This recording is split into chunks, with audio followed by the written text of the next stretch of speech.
Before the video starts, please leave a like and write any comment. Let's try to reach 1,000 comments and 2,000 likes. The channel has taken a hard hit recently, and I truly need your support. If everyone watching leaves one comment and one like, we can reach that goal together. And now, let's begin. I never believed in monsters. Not the kind that lurk in shadows or haunt the edges of civilization. As a park ranger at Blackwood National Forest for 15 years, I'd encountered plenty of natural dangers. Aggressive bears, territorial moose, flash floods that appeared from nowhere, but nothing that couldn't be explained by science or animal behavior. At least that's what I thought until last autumn, when everything I understood about our world changed forever. My name is unimportant. What matters is my story, one I've documented meticulously because I need others to know the truth about what dwells in America's wildest places. The forests hold secrets older than the nation itself, whispers that echo from a time before European boots ever touched this soil. Blackwood spans over 400,000 acres of dense woodland, rugged mountains, and mist-shrouded valleys in the Pacific Northwest. My station sits on the eastern edge where the ancient trees give way to rolling foothills. I patrol the boundaries where wilderness meets civilization, that delicate threshold where most incidents occur. Another missing hiker report, Diane sighed, sliding the paperwork across my desk that fateful September morning. The ranger station was quiet, sunlight streaming through dusty windows as autumn painted the forest outside in fiery hues. Third one this month, same area too. I studied the map coordinates. The disappearances clustered around Widow's Peak, a remote area locals had long avoided. Indigenous legends whispered about the region being a thin place, where the veil between worlds stretched gossamer thin. I had dismissed such tales as colorful folklore designed to keep people away from dangerous terrain. Any connection between the missing? I asked, scanning the details. None that's obvious. Different ages, backgrounds. Only commonality is they were all solo hikers who ventured off trail. Rangers know the cardinal rule of wilderness safety: stay on marked paths. Those who wander invite trouble, typically from exposure, injury, or disorientation.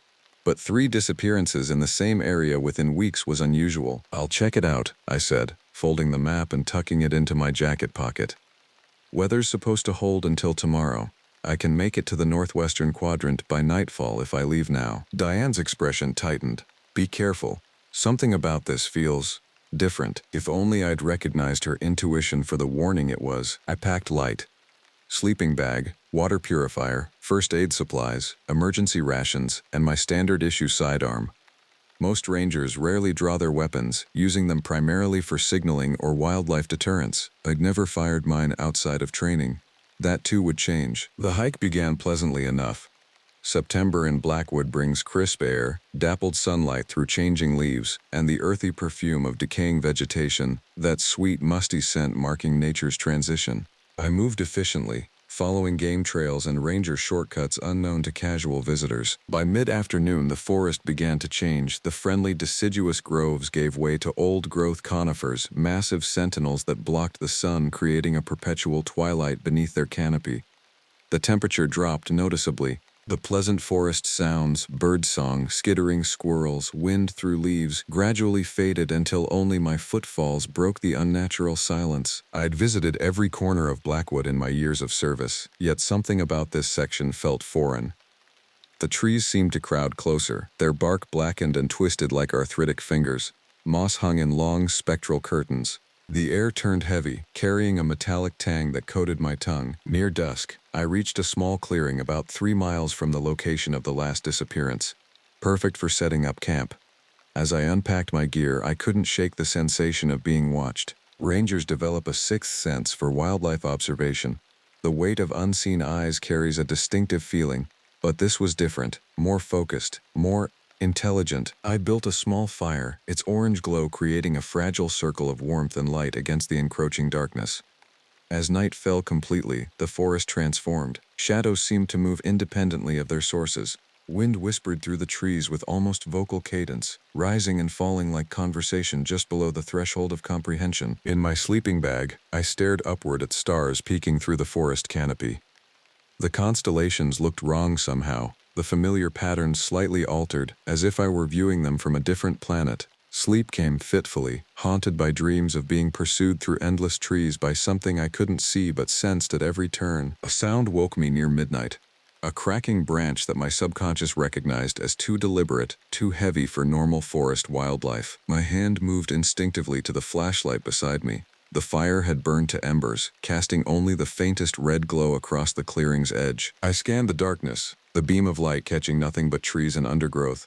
Then, just as I prepared to dismiss it as ordinary forest sounds, my light passed over something that didn't belong, a flash of movement at the tree line, not furtive like an animal, but deliberate. Something watching, assessing, considering. "Hello?" I called, immediately regretting drawing attention to myself. "Park ranger, identify yourself." Only silence answered. Yet the forest itself seemed to hold its breath, as if anticipating what would happen next. The light caught it again. Movement between two massive pines. A figure, unnaturally tall and thin, slipped between the trees with impossible grace. It moved like smoke, fluid yet substantial. I caught only a glimpse before it vanished, but it was enough to send ice through my veins. No human moved like that. No animal either. I remained awake until dawn. The fire built high, my sidearm within easy reach.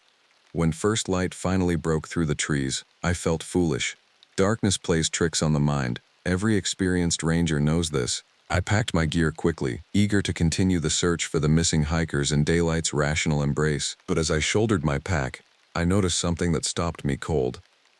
Circling my campsite, pressed into the soft forest loam, were footprints, human in shape but wrong in proportion, too narrow and deep, with elongated toes that dug into the earth like claws. They formed a perfect circle around where I'd slept, as if something had paced the perimeter all night. Watching, waiting. I'd seen prints from every creature native to these woods. These belonged to none of them. That was my first indication that the old stories might contain more truth than I'd ever allowed myself to believe. Something hunted in Blackwood Forest, something the missing hikers had encountered before me, and now it had found me too. The footprints haunted me as I continued toward Widow's Peak. Each step through the increasingly dense forest felt like walking deeper into another world, one where natural laws bent and twisted like the gnarled trees surrounding me. By mid-morning, I reached the coordinates of the most recent disappearance. A 26-year-old wildlife photographer named Marcus Chen had vanished 3 days prior. His last communication had been a text message to his sister, "Found something incredible, going off trail to get closer. Will send pics." No photos ever arrived. His backpack was discovered by a search party the following day. Camera missing, supplies untouched. The official search had been called off after 48 hours, standard procedure when resources are limited and survival chances diminish. But I wasn't ready to abandon another soul to the forest, not with what I'd seen last night. I studied the area meticulously, looking for signs others might have missed. Experience had taught me that missing persons cases often hinged on subtle details: a broken twig, disturbed moss, fabric caught on brambles. Hours passed with nothing unusual until I noticed an odd configuration of stones near a massive fallen cedar. 7 rocks arranged in a rough circle, with an 8th in the center. The formation was too deliberate to be natural, yet didn't match any trail marking system used by rangers or hikers. Curious, I approached and knelt beside the arrangement. The center stone was different from the others, smooth black basalt that felt unnaturally cold to the touch despite the warm afternoon sun.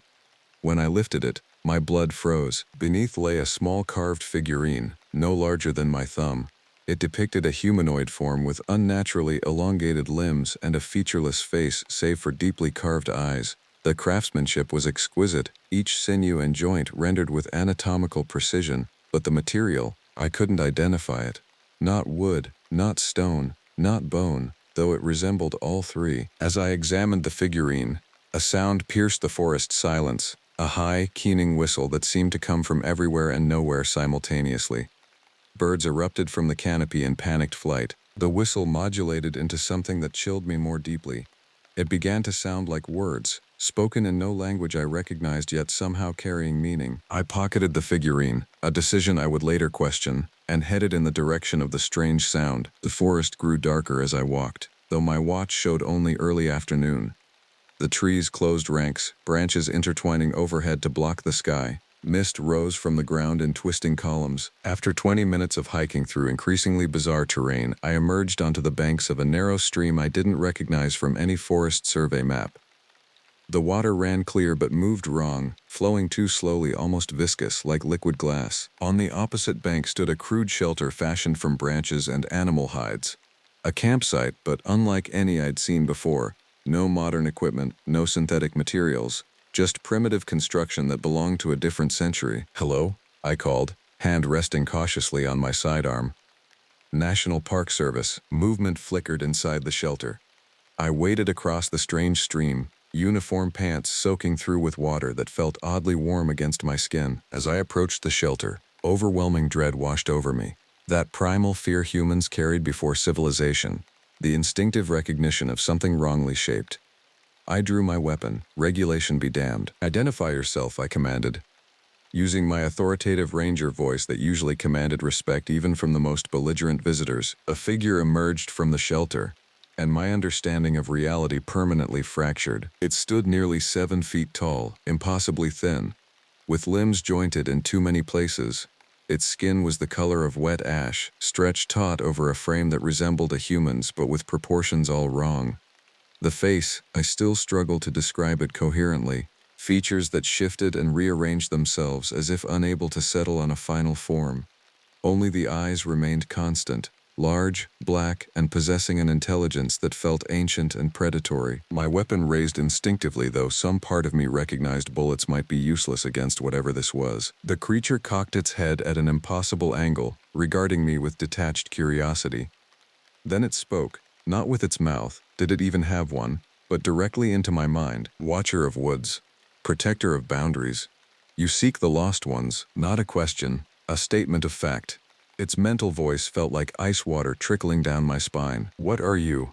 I managed to ask, surprised by the steadiness in my voice. "I am many names throughout time. Your kind once called us skin dancers, forest walkers, those who wait in shadow." Skinwalker.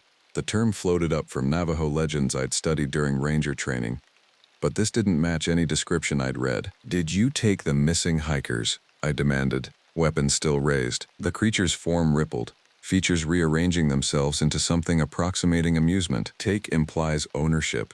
We do not own. We invite." They accepted. "Where are they?" "Walking other paths. Seeing with new eyes. The boundaries weaken. The old ways return. Soon many will cross." It gestured toward the figurine bulging in my pocket. "You carry my shadow form." A connection established, the invitation extended. Cold realization dawned. The stone arrangement, the figurine. A trap, not for human prey but for human attention. My attention. The creature took a step forward. I fired a warning shot into the ground between us. The report echoed strangely, muffled as if the air itself absorbed the sound. It paused, those black eyes narrowing. "Violence is unnecessary, Watcher of Woods. You will understand soon enough. The changing time approaches, the veil thins." "I want to see the missing people," I insisted. "Now, they walk the shadow paths willingly. But you..." Its gaze intensified, boring into my mind. "You are different, a guardian of the threshold. You could be more." The creature extended one impossibly long arm, fingers unfurling like pale spiders. "Come, see what they have seen." Every rational instinct screamed to retreat, but something deeper, that primal curiosity that has driven human evolution and exploration, held me in place. If I fled, I might never find the missing hikers. If I stayed, before I could decide, the forest erupted with sound, crashing undergrowth, voices calling my name. The search party I'd radioed before leaving the station had finally arrived. The creature's form seemed to blur around the edges, dissolving into the forest shadows. Others approach. Our time ends. But I have tasted your mind now, Watcher of Woods. You will seek answers, and when you do, you will find me waiting. It retreated into the shelter, which collapsed inward impossibly, leaving nothing but a scatter of normal-looking branches and leaves. By the time my colleagues burst into the clearing, I stood alone on the bank of an ordinary forest stream, the primitive shelter nowhere to be seen. "You okay?" Diane asked, reaching me first. "You look like you've seen a ghost." Not a ghost, I thought. Something far older. The figurine in my pocket burned cold against my thigh. A talisman, a warning, an invitation. I said nothing about it or the creature to my colleagues. How could I? There was no protocol for encounters with beings that shouldn't exist. As we hiked back to base, I glanced repeatedly over my shoulder, the weight of unseen eyes following our progress through the darkening forest. The missing hikers remained missing. The official report would cite animal attack or exposure as the probable cause. Only I knew different. Only I had met what really hunted in Blackwood's ancient heart. And only I carried a piece of it back to civilization. I couldn't sleep that night. Every time I closed my eyes, I saw those shifting features, those ancient black eyes examining me with cold curiosity.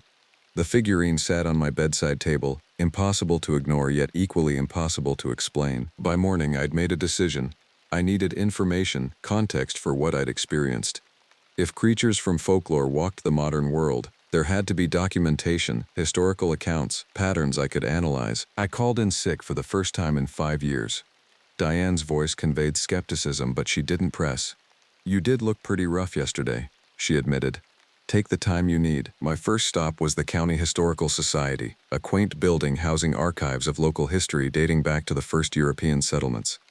The elderly curator raised an eyebrow at my request for information on local folklore, particularly stories about forest entities. "Academic interest," I explained lamely, unwilling to share my true motives. She disappeared into the archives, returning with several dust-covered boxes. "Most researchers focus on documented history," she said.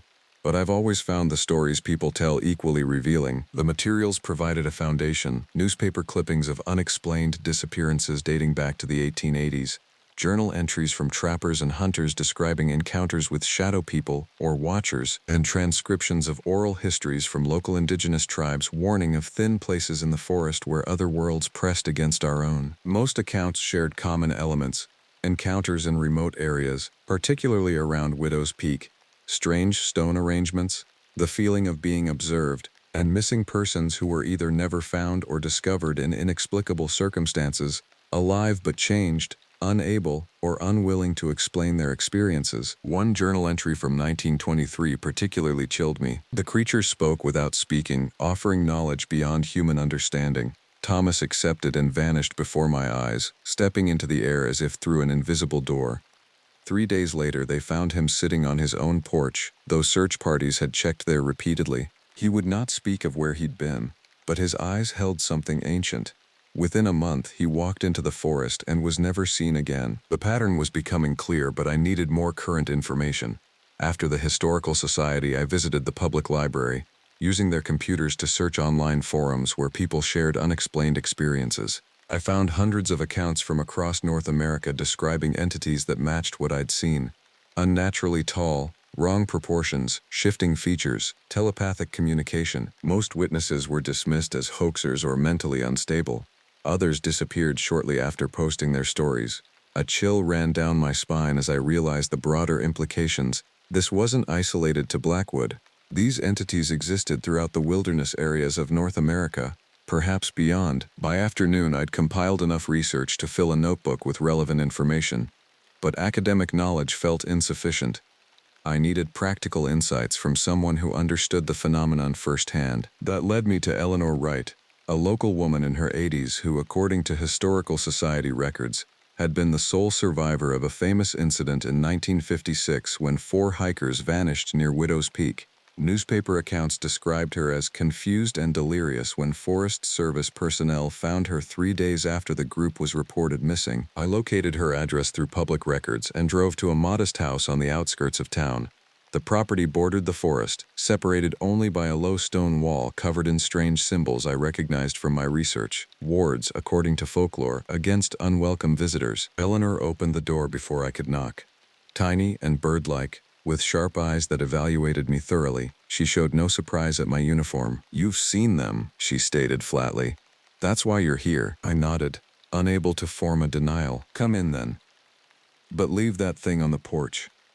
She pointed to my pocket where the figurine rested. I placed it on the railing, disturbed by the relief I felt once it was no longer touching me. Inside, her home was cluttered with books on folklore, anthropology, and comparative religion. Sketches covered one wall, all depicting variations of the entity I'd encountered, labeled with dates and locations spanning decades. "Sit," she commanded, pouring tea without asking if I wanted any. "You have questions, I have some answers, though probably not the ones you want." "What are they?" I began with the most fundamental query. Older than us, she replied. Much older. They were here before humans recognized themselves as separate from nature.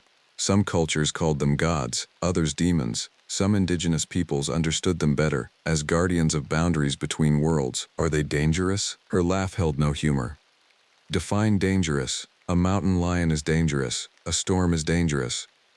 These beings are different. They operate by rules we barely comprehend. They don't think like us, don't want like us. They've been taking people, I said. Taking implies force, she countered, echoing the creature's words. They invite. They offer knowledge, experiences beyond human understanding. Some accept, like your friends in 1956. Pain flashed across her face. My husband, my brother, 2 friends. Yes, they accepted. I hesitated. That's why I'm still here. What happened to them? They stepped through, she said simply. There are doorways in thin places where our world and theirs overlap. Those who cross can sometimes return, but they're changed. They've seen too much to live comfortably in our limited reality. I described my encounter, watching her nod in recognition. You've been marked, she said, gesturing toward the porch where the figurine lay. A connection established. It will call to you, try to draw you back. How do I stop it? Her expression turned pitying. You don't, not completely. You can resist, set boundaries. The symbols on my wall help.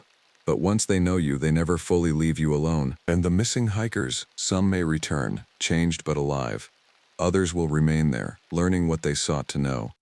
These entities aren't evil by our definition. They simply exist according to different natural laws. How do you live with it? I asked.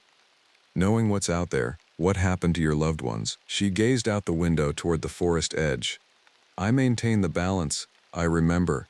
I warn those who might listen. Her eyes returned to mine. Like I'm warning you now, don't go looking for them again. They're already watching you more closely than you realize. As if on cue, a shadow passed across the window. Too tall, too thin to be human. Eleanor didn't react, as if such visitations were commonplace. They're growing bolder, she observed. The boundaries weaken, climate change, destruction of ancient forests, human encroachment, all thinning the veil between worlds. What was once rare becomes common. Before leaving, I asked one final question. Is there any way to help those who've been taken? Her answer haunts me still. Help implies they need rescuing. Are you certain they do? Perhaps they found exactly what they were seeking. I left Eleanor's house with more questions than answers, but with something equally valuable. Confirmation I wasn't losing my mind. The phenomenon was real, documented across centuries, consistent in its manifestations. As I retrieved the figurine from the porch, Eleanor called after me. Remember, Ranger, curiosity is how they hook you. The desire to know, to experience, to transcend ordinary perception. That's the true invitation. Driving home through deepening twilight, I passed the forest edge where shadows gathered like conspirators. For an instant, in my headlights, I glimpsed a familiar tall figure watching from between the trees, black eyes reflecting light like a predator's. The figurine on the passenger seat seemed to pulse with cold energy. I realized I faced a choice that would define everything that followed. Continue investigating, potentially endangering myself, or retreat to the comfortable ignorance of conventional reality. As a park ranger, my duty was to protect visitors from wilderness dangers. But how could I protect them from dangers I barely understood? Sleep eluded me again that night, in dreams that weren't quite dreams. I heard the creature's voice calling me back to the forest. The invitation remained open. The choice was mine. 5 days passed in uneasy limbo. I returned to work, patrolling the safer sections of Blackwood, filing reports, and pretending my world hadn't fundamentally changed. The figurine remained hidden in my desk drawer, yet I constantly felt its presence, a cold pulse that grew stronger whenever I considered returning to Widow's Peak. Then came the call that forced my hand. Another disappearance, Diane announced, expression grim. But different this time. My stomach tightened. Different how? It's one of ours. Jake Matheson. Went out on routine patrol yesterday and never checked in. His last radio transmission came from Widow's Peak. I finished, already knowing the answer. She nodded. Search parties assembling now. I told them to wait for you. You know that area better than anyone. Jake was 24, a promising ranger who'd joined our team just 18 months earlier. Enthusiastic, meticulous, with a deep respect for the wilderness. Exactly the kind of person we needed in the service. Also exactly the kind of person who would follow strange sounds or unusual phenomena, driven by curiosity and duty. I knew then that avoidance was no longer an option. My knowledge made me responsible. Within an hour, our search team, myself, Diane, and 2 seasonal rangers deployed to Jake's last known coordinates. I brought the figurine, sensing it might prove useful, though I couldn't articulate why. The forest welcomed us with unusual warmth for early October, a heavy, oppressive heat that contradicted the weather report. Mist clung to the ground despite the temperature, swirling around our boots as we hiked deeper into the old-growth section. "Something feels off," Diane muttered as we approached Widow's Peak. The animals, she was right. The forest had fallen silent again. No birdsong, no insects buzzing, not even wind through the canopy, just the sound of our breathing and footfalls on soft earth. We found Jake's backpack at the base of an ancient hemlock, equipment untouched, radio still functional, no signs of struggle, no blood, no tracks leading away. "Just like the others, we'll establish a search grid," I announced, taking charge. "Teams of 2, regular radio check-ins every 15 minutes. Diane, you're with me." As the other rangers moved off to begin their search pattern, I led Diane toward the stream where I'd encountered the entity. Something told me Jake had been drawn to the same location. "You know something," Diane said after several minutes of silent hiking. Not a question. I hesitated, weighing professional credibility against the need for truth. "I have a theory," I admitted finally. "Based on previous observations." "Cut the bureaucratic language," she countered. "We've worked together 15 years. Something happened when you came out here last time." The relief of unburdening myself was tempered by the certainty she wouldn't believe me. Nevertheless, I told her everything. The entity, Eleanor Wright, the historical pattern of disappearances. To my surprise, Diane didn't dismiss my account. Her expression remained thoughtful, calculating. "My grandmother was Blackfoot," she said after I finished. "She had stories about thin places, entities that could move between worlds." A pause. "I always thought they were just stories." "They're not," I said simply. We reached the stream as afternoon light filtered through the canopy, casting dappled shadows across the water. It looked ordinary today, no viscous flow, no unnatural qualities. Yet the atmosphere remained charged, expectant. There, Diane pointed to the opposite bank. Footprints, regulation issue ranger boots Jake's size. They led toward a dense thicket of rhododendron and disappeared. As we crossed the stream, the figurine in my pocket grew painfully cold. I removed it, surprised to find it vibrating slightly against my palm. "What is that?" Diane asked, eyeing it warily. "A connection," I replied, remembering Eleanor's words. "And maybe our way to find Jake." The figurine seemed to pull toward the thicket, like a compass needle seeking north. Following its guidance, we pushed through the dense vegetation into a clearing that shouldn't have existed. A perfect circle of bare earth surrounded by impossibly tall trees that I didn't recognize from any botanical catalog. In the center stood Jake Matheson, alive but changed. He stood unnaturally still, head tilted at a painful angle, eyes fixed on something invisible in the middle distance. Beside him waited the entity, its form even more disturbing in daylight, features constantly rearranging themselves like smoke given temporary solidity. "Jake," Diane called, stepping forward. He didn't respond. Didn't even blink. The entity, however, turned its attention toward us. "The Watcher of Woods returns." Its voice filled my head. "And brings another." The circle widens. "Let him go," I demanded, drawing my sidearm despite knowing its probable uselessness. "He does not wish to leave," the entity replied. "He learns. He sees beyond the veil, as many have before." "What are you showing him?" I asked, inching closer. "Realities. Possibilities. Truths your kind once knew but forgot in your rush to separate from nature." Diane had drawn her weapon too, though her hand shook slightly. "Can you hear it?" she whispered. I nodded.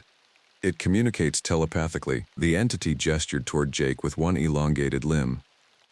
"He stands at the threshold, not yet committed to crossing. You may still call him back, if he chooses to listen." "Jake!" I shouted.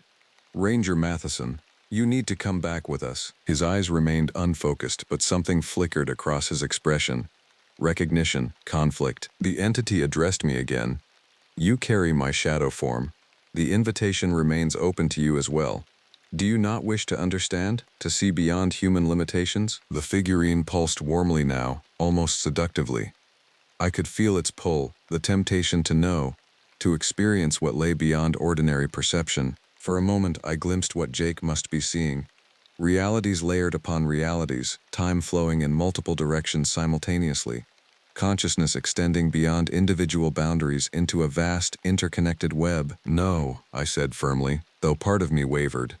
"I'm here for Jake, that's all. Duty over curiosity. Admirable if limited."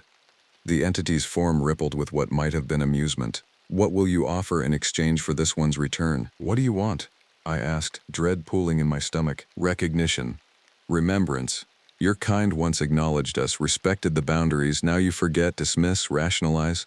The old compacts weaken, understanding dawns slowly. These entities weren't predators in the conventional sense. They were guardians of something older than human civilization, forces of nature personified. They didn't seek worship or sacrifice, but acknowledgement of their reality. "If I promise to remember, to respect the boundaries, will you release him?" The entity considered, its form shifting more rapidly. "Words are insufficient. A token is required. An exchange." I understood immediately. "The figurine for Jake, yes. Return my shadow form, and this one may choose to follow you back." "How do I know you'll keep your word?" I demanded. "Concepts of deception are human constructs. We simply are what we are. We do what is in our nature." It wasn't much of a guarantee, but I had few alternatives. I placed the figurine on the ground between us. Instantly it began to change, the material softening, flowing, until it resembled a small pool of midnight that absorbed into the earth. The entity inclined its head in what might have been satisfaction. "The compact is made. Call to him now. If his connection to your reality remains strong enough, he will hear." "Jake," I said, keeping my voice calm and authoritative, "it's time to come home. Your family is waiting. Your fellow rangers need you." For several agonizing moments, nothing happened. Jake remained frozen, caught between worlds. Then, slowly, his eyes focused, awareness returning like dawn breaking. "Chief?" he whispered, voice rusty from disuse. "What? Where am I?" "You're in the forest," I replied, relief flooding through me. "You've been missing for 24 hours. He looked disoriented, gaze darting between us and the entity beside him. "It showed me things. So many things." "I know," I said gently. "But it's time to come back now." Jake took one faltering step toward us, then another. The entity made no move to stop him, watching with those unfathomable black eyes. As Jake reached us, Diane grabbed his arm, anchoring him to human contact. "We've got you," she assured him. I addressed the entity one final time. "Our bargain is complete. We'll leave your territory now. The boundary is re-established, Watcher of Woods. But thinning continues. Others will come. Others will cross. I'll remember," I promised, "and I'll warn those who will listen." The entity's form began to dissolve into the forest shadows.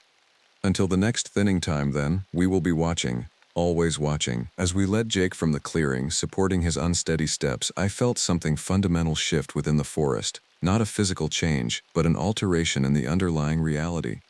The trees seemed to exhale, tension dispersing, birdsong gradually returned. The oppressive atmosphere lifted. Jake would require careful monitoring. His experience had changed him, that much was evident from his distant gaze and fragmented speech. But he was alive, and he was coming home. Diane caught my eye over Jake's bowed head. "This isn't over, is it?" "No," I admitted.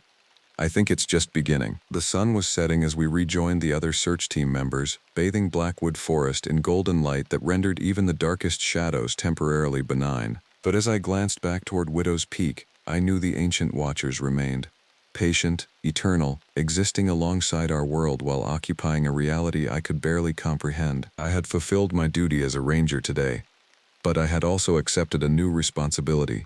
To remember, to witness, to maintain the delicate balance between worlds that grew increasingly fragile with each passing year. 3 months passed.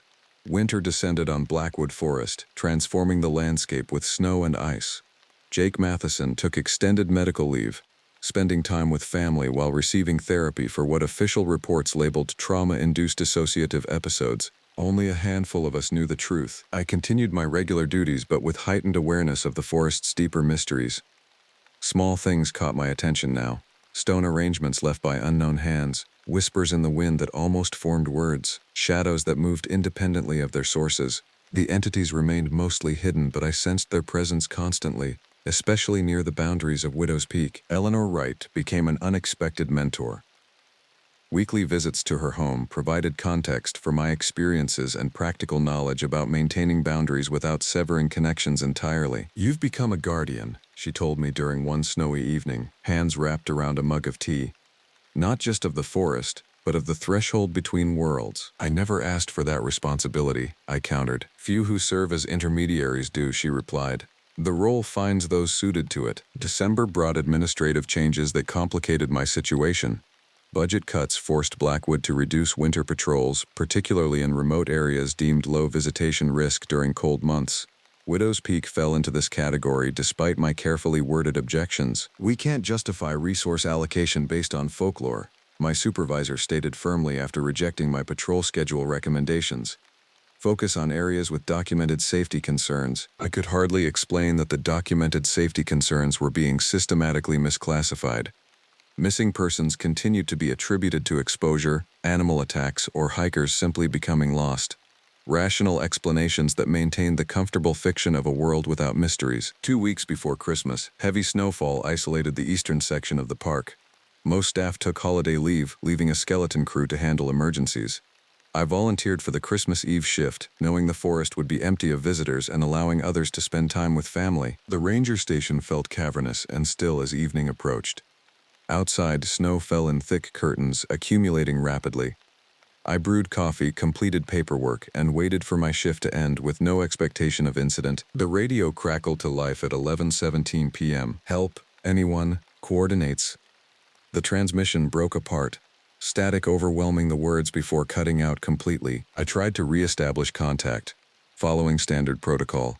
No response. The brief transmission contained too little information to determine location or nature of emergency. Under normal circumstances, I would deploy search and rescue immediately, but something felt wrong. Christmas Eve, in a blizzard, with trails closed and warnings posted throughout the park. No ordinary visitor would be out there. And the voice?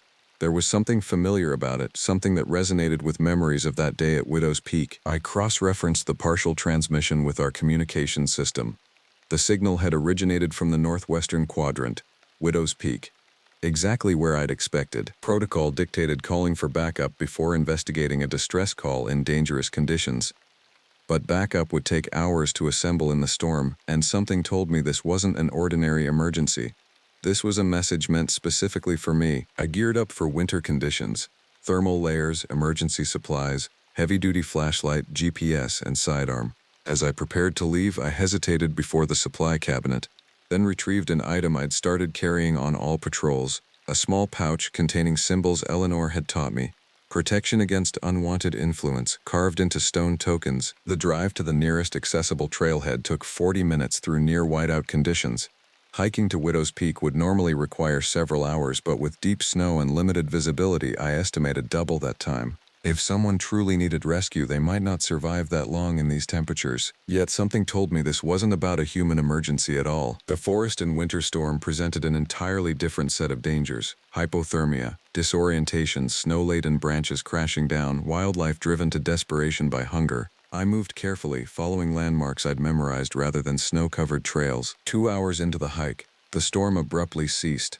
Snow hung suspended in the air as if time itself had paused. The silence was absolute. Not even the crunch of snow beneath my boots made sound. The forest had entered that unnatural state I now recognized as a boundary thinning. I continued forward, no longer needing my flashlight. The snow glowed with its own pale luminescence, casting the forest in monochromatic blue light. My breath formed no vapor despite the cold. Reality was altering around me, rules changing subtly with each step toward Widow's Peak. The frozen stream appeared exactly where I expected, though its surface now resembled polished obsidian rather than ice. Across it stood the entity, or perhaps a different one, identical in its otherworldliness, watching my approach with familiar black eyes. "Watcher of Woods." Its voice filled my mind. "You answered the calling. Was that you on the radio?" I asked, stopping at the stream's edge. "We use what methods reach you. The threshold weakens tonight, when your world celebrates ancient rituals of light amid darkness." I recognized the reference to Christmas Eve, winter solstice, and similar celebrations marking the year's darkest time, periods when, according to folklore, boundaries between worlds grew most permeable. "Why call me here?" I demanded. "What's happening?" The entity's form rippled, features rearranging into a configuration that somehow conveyed urgency. "Others come. others without understanding. They tear at boundaries with intent, not accident. Other humans, you mean? Seekers of power. They learn fragments of old ways but lack respect for balance. They breach what should not be breached. Cold understanding dawned. Someone's trying to force a crossing. To your world, force unnatural passages. Draw entities not meant for your reality. The consequences spread beyond both our kinds. I hadn't considered that these boundary entities might themselves be maintaining order, preventing more dangerous forces from entering our world. The revelation shifted my perspective on their role. Where? I asked. Where are they doing this? The ancient circle. The place of standing stones. You know it. I did. A formation of megalithic rocks deep in Blackwood's heart, officially classified as indigenous ceremonial grounds dating back centuries. Archaeologists had documented the site but found little to explain its purpose or significance. What do you need from me? The question felt strange, offering assistance to an entity I barely understood, whose nature remained fundamentally alien. Human rituals require human intervention. We cannot directly stop what they begin. And if I help, balance returns. Boundaries stabilize. The compact between our kinds renews. I considered my options. Refusing meant potentially allowing unknown dangers to enter our world. Helping meant acknowledging these entities as legitimate guardians of natural order, a profound philosophical shift from seeing them as threats or anomalies. I'll need to see what they're doing first, I said cautiously. I won't commit to interference without understanding the situation. Acceptable. Follow. The entity moved along the frozen stream, its form sometimes solid, sometimes dissolving into mist before reforming. I followed at a distance, alert for any sign of deception or threat. We traveled what should have been miles in minutes, space compressing around us as we moved through the forest. The standing stones appeared suddenly, a circle of 12 megalithic slabs surrounding a central altar stone, all dusted with fresh snow except the altar itself, which remained mysteriously bare. Around the circle stood 4 figures in dark clothing, hoods obscuring their faces. They had cleared the snow within the stone circle and marked the ground with symbols I recognized from my research: invocation glyphs, boundary-breaking sigils, doorway markers. A 5th figure lay on the altar stone, apparently unconscious. They require 5 crossings to create a permanent breach, the entity explained. 4 willing, 1 sacrifice. Horror rose within me. They're going to kill that person? Death bridges realms when properly channeled. They know ancient methods, forgotten by most of your kind. I drew my sidearm, though I had no clear shot from this distance.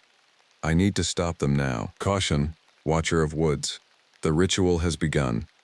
Interruption without proper countermeasures risks greater damage. What countermeasures? Tell me quickly. The entity gestured toward my pocket.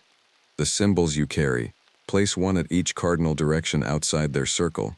Then disrupt their center focus. I retrieved Eleanor's stone tokens, each carved with protective symbols. The entities couldn't directly interfere, but they could guide human actions to maintain natural order.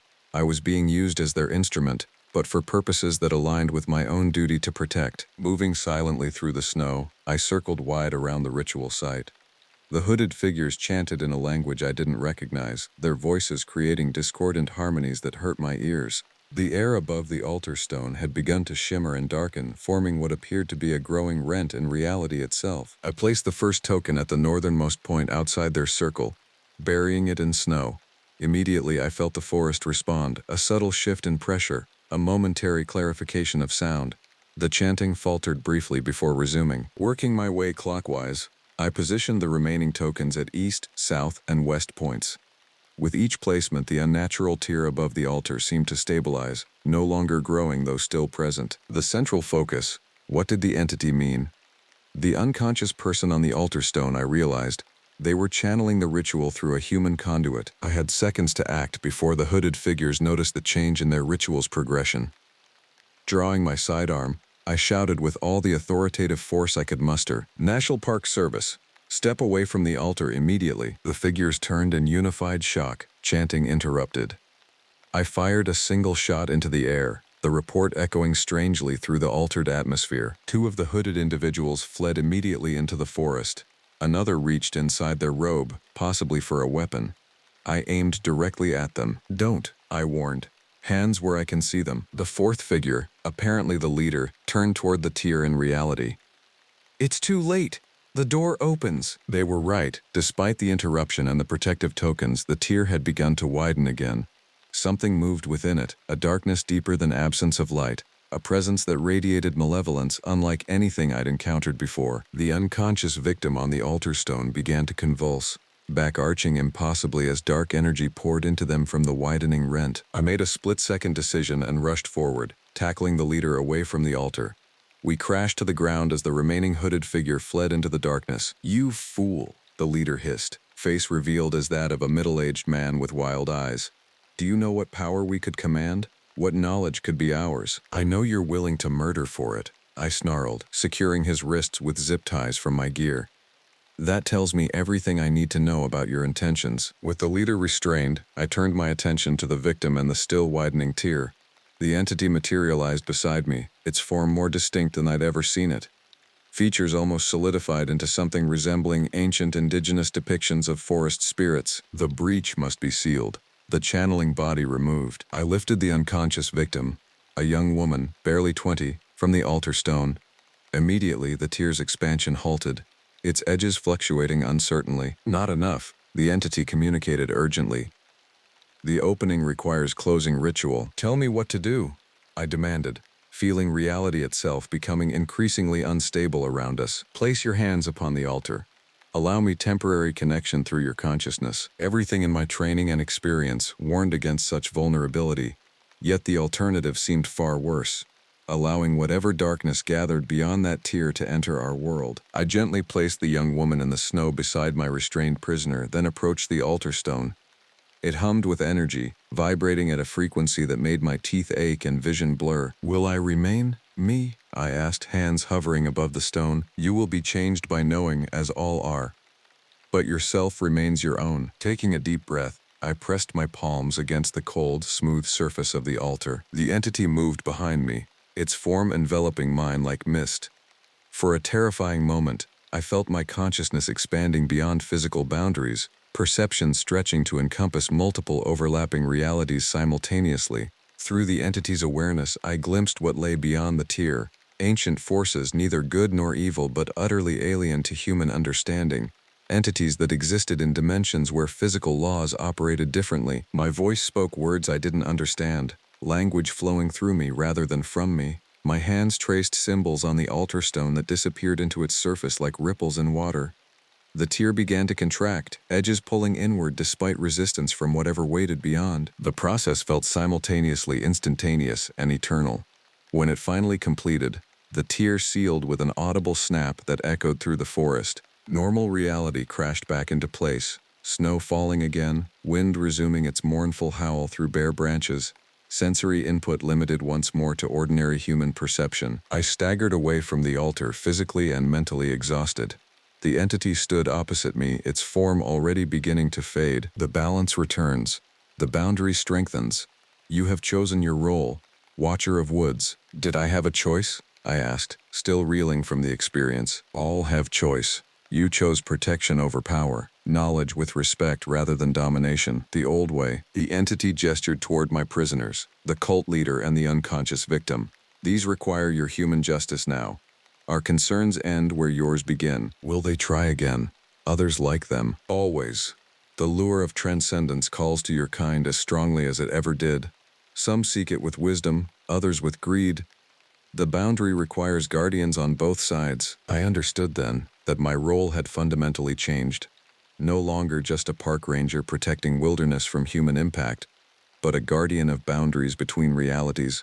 A role humans had played for millennia through shamans, mystics, and those sensitive to the world's deeper mysteries. "I'll need help," I admitted. "Knowledge, training. The old woman guides you well. Others exist. You will find them as needed." The entity began dissolving into the snowy air, its parting thought lingering in my mind. "Until next thinning time, Guardian. Watch the boundaries. Remember the compact. We do the same." I was left alone in the ancient stone circle with my two human concerns, a criminal to bring to justice and a victim to return to safety. Ordinary ranger duties, though the context had expanded beyond anything my training had prepared me for. By dawn, I had hiked back to my vehicle with both individuals, the young woman now conscious but disoriented, the cult leader sullenly silent. I reported finding them performing dangerous rituals in the park after responding to an emergency call. The official report mentioned nothing of entities, reality tiers, or boundary guardianship. Some truths remain unwritten, passed only to those prepared to understand them. In the months that followed, I continued my ranger duties with renewed purpose. Eleanor Wright began introducing me to others who served as boundary keepers in various capacities, a network of ordinary people with extraordinary awareness, scattered throughout the country in places where the veil between worlds grew thin. Jake Matheson eventually returned to service, changed but functioning. We never discussed his experience directly, but sometimes I would catch him staring into the forest with knowing eyes, listening to voices others couldn't hear. The entities remain present in Blackwood's deepest reaches. I sense them watching whenever I patrol near Widow's Peak. Not with malice, but with ancient, patient awareness. We have an understanding now.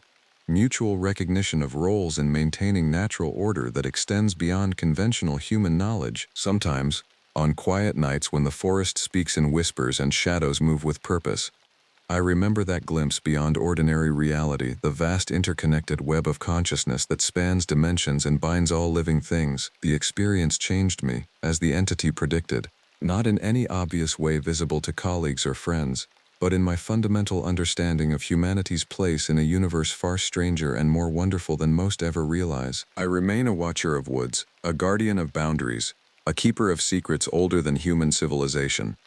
One among many who stand at the threshold between worlds, maintaining the delicate balance that allows both to coexist. And when visitors ask if I believe in ghosts or monsters while gathering around campfires, I smile and tell them the forest contains mysteries worth respecting.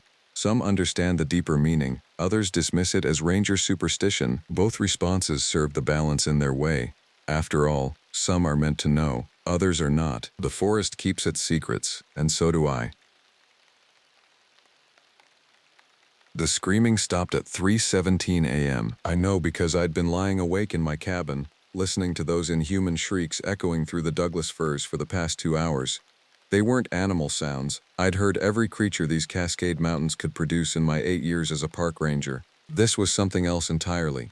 Something that made my skin crawl and my hands shake as I gripped my radio. The silence that followed was worse than the screaming. My name is Sam, and I've seen things in these woods that would make most people question their sanity. But nothing, absolutely nothing, had prepared me for what I discovered that morning when I finally worked up the courage to investigate. The Cascade Wilderness area stretched for hundreds of square miles around my station, a vast expanse of old-growth forest, alpine meadows, and hidden valleys that most hikers never penetrated. I'd always felt safe here, protected by the familiar rhythms of nature and the solid presence of my ranger station. But as dawn broke gray and cold through the canopy, that sense of security crumbled like rotten wood. I loaded my pack with emergency supplies, checked my weapon, and stepped out into the morning mist. The forest was too quiet. No birdsong, no scurrying of small animals, not even the whisper of wind through the branches. It was as if every living thing had fled during the night, leaving behind only the smell of decay and something else. Something chemical and wrong. The trail I followed wasn't on any official map. I'd discovered it 3 months ago during a routine patrol. A narrow path that wound deeper into the wilderness than any established route. It led toward a section of forest that had been closed to the public for over a decade, supposedly due to unstable geology. But I'd never believed that explanation. The area was too carefully guarded, too deliberately forgotten. As I hiked deeper into the restricted zone, the trees began to change.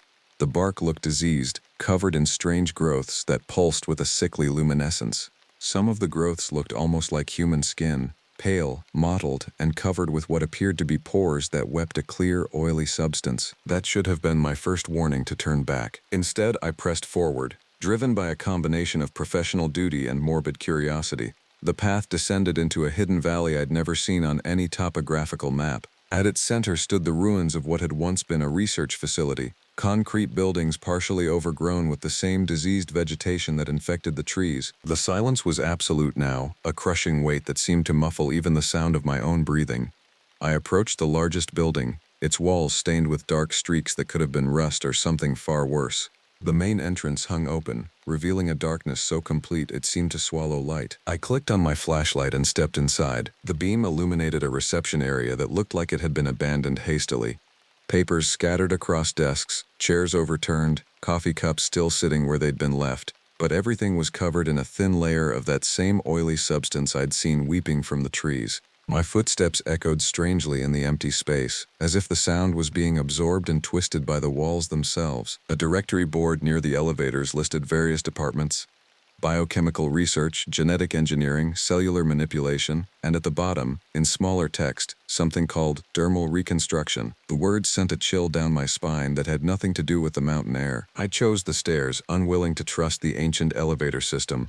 Each floor I climbed revealed more evidence of a hasty evacuation: laboratories filled with shattered equipment, holding cells with bent bars, and everywhere that oily residue that seemed to writhe in my flashlight beam. It was on the 4th floor that I found the first body, or what had once been a body. The thing sprawled across the laboratory floor still maintained a roughly human shape, but its skin had become something else entirely. It looked like it had been turned inside out and then reassembled wrong. Patches of what might have been epidermis mixed with raw muscle tissue, nerve endings that twitched despite the obvious death of the host, and worst of all, areas where the skin had grown into impossible configurations, folding in on itself like origami made of flesh. My radio crackled to life, making me jump so violently I nearly dropped my flashlight. "Ranger Station 7, this is base. Do you copy?" I fumbled for the device with trembling hands. "This is 7, I copy. Sam, we've been trying to reach you all night. There have been reports of disturbances in your sector. What's your status?" I looked down at the twisted remains at my feet, then at the laboratory equipment that surrounded me. Centrifuges, incubators, and machines I couldn't identify, all of them stained with biological matter that didn't look entirely human. "I'm investigating," I managed to say. "Sam, listen carefully. We need you to evacuate your area immediately. There's been a containment breach at a classified facility in your sector. Do not, I repeat, do not approach any structures or personnel you may encounter. This is a Code Black situation." Code Black. I'd never heard that designation before, but the fear in my supervisor's voice told me everything I needed to know. "Copy that," I said. But even as I spoke, I heard something that made my blood freeze: footsteps, coming from the floor above me. But they didn't sound right. Instead of the normal rhythm of human locomotion, these steps had an odd, dragging quality, as if the walker was having difficulty maintaining balance. And underneath the footfalls, I could hear something else: a wet, sliding sound, like raw meat being dragged across concrete. The footsteps stopped directly above where I stood. Then, slowly, they began to descend the stairwell. I switched off my radio and my flashlight, plunging myself into darkness. My heart hammered so loudly in my chest that I was certain whatever was coming down those stairs would hear it. I crept toward the emergency exit, feeling my way along the wall, trying to control my breathing as the sounds grew closer. The stairwell door opened with a soft click. In the darkness, I heard it enter the laboratory. The dragging sound was clearer now, accompanied by what sounded like labored breathing, but wrong, as if the air was passing through structures that weren't quite lungs. I reached the emergency exit and pushed against the door. It was locked from the outside. Behind me, something began to move through the laboratory, knocking over equipment as it searched.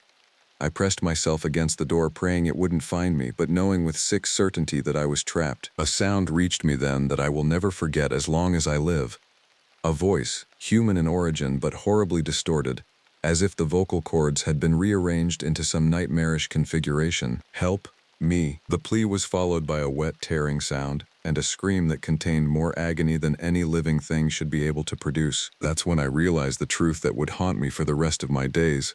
Whatever was in that laboratory with me had once been human, and somehow, impossibly, part of it still was. The emergency exit finally gave way under my desperate pressure, sending me stumbling out onto a fire escape that overlooked the valley. The morning sun had burned away most of the mist, revealing the full extent of the facility below, a complex of buildings that stretched much further than I'd realized, connected by underground tunnels and surrounded by a perimeter fence that had been torn open from the inside. Behind me, the sounds from the laboratory had grown more frantic. Whatever was in there was destroying equipment systematically, as if searching for something specific. But underneath the noise of shattering glass and overturning tables, that horrible voice continued its plaintive crying. "Please, make it stop." I couldn't stay there. Every instinct screamed at me to run, to get as far away from this place as possible. But as I started down the fire escape, I heard new sounds from other buildings in the complex, voices, if they could be called that, all crying out in similar distress. The facility wasn't as abandoned as I'd thought. My radio crackled again. I'd forgotten it was still on. "Ranger 7, respond immediately." We have aircraft inbound to your location. You need to get clear of the facility now. I fumbled for the device. This is 7. I'm at the research facility. There are survivors here. Negative, Sam. There are no survivors. Whatever you think you're hearing, they are not human anymore. Get out of there now. What do you mean they're not human anymore? Static filled the channel for a long moment before my supervisor's voice returned, heavy with reluctance. The facility was conducting experiments in cellular reconstruction. They were trying to develop a treatment for severe burn victims by manipulating skin cells to regenerate rapidly. But something went wrong. The test subjects, they didn't stop changing. I looked back at the building I'd just escaped, understanding beginning to dawn on me like a cold sunrise. How long ago? I asked. The facility went dark 6 months ago. We thought everyone was dead. 6 months. Those things in there had been suffering for 6 months. A new sound reached me from the valley floor. A coordinated movement, as if multiple entities were emerging from the various buildings. Through the trees, I caught glimpses of shapes that might once have been human, but their forms were so twisted and altered that they looked more like abstract sculptures made of flesh. One of them looked up at me. What had once been a face was now a mass of constantly shifting skin, eyes that had multiplied and moved to impossible locations, and a mouth that opened too wide and contained too many teeth. But despite the horrific transformation, I could see intelligence in those eyes, human intelligence trapped in a body that was no longer human. It raised what might have been an arm and pointed at me. The gesture was unmistakably deliberate. The other creatures, there had to be at least a dozen of them now, all turned in my direction. They began moving toward the building I was on, their altered bodies allowing them to move in ways that defied normal anatomy. Some crawled along the ground with limbs that bent in multiple directions. Others seemed to flow like liquid while maintaining a roughly humanoid shape, and one actually scaled the side of a nearby building with fingers that had become hooked claws. I ran down the fire escape, taking the steps 3 at a time, but they were already surrounding the building's base by the time I reached the bottom. Up close, the extent of their transformation was even more horrifying. Their skin had become a living canvas of mutation, areas that pulsed with their own heartbeat, patches that had grown thick and armored, regions where the flesh had become translucent, revealing the altered organs beneath. But worst of all was their faces. Each one retained just enough human features to be recognizable as what they had once been, making their current state all the more tragic. The one who had pointed at me approached slowly, its movements causing its skin to ripple like water. When it spoke, its voice was a harmony of different tones, as if multiple vocal cords had grown throughout its throat. "You came to help us?" The hope in its voice was heartbreaking. "I don't know how to help you," I said, backing toward the tree line. "The others, they want to stop the pain, but I remember being human." "What's your name?" The question seemed to surprise it.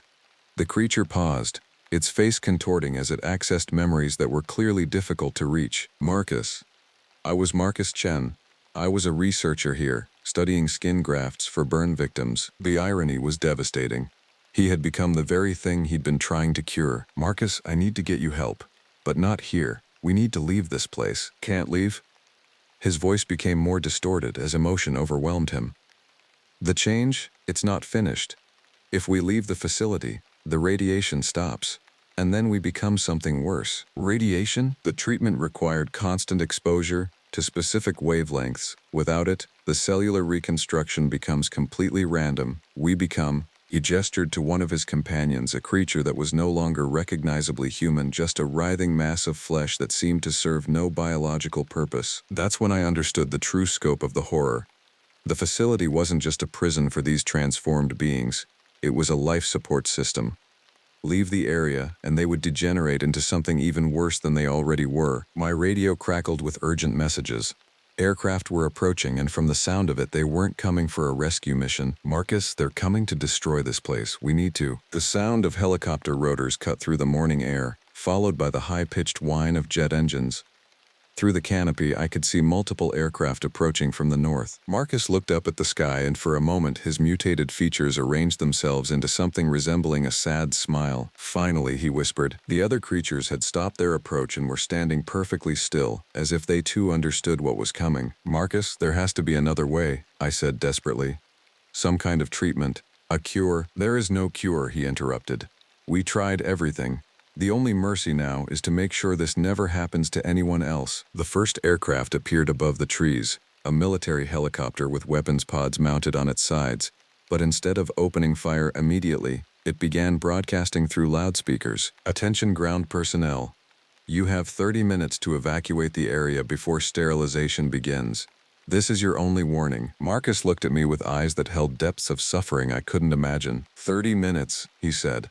Will you stay with us, so we don't die alone? The question cut through me like a blade. These weren't monsters, they were victims.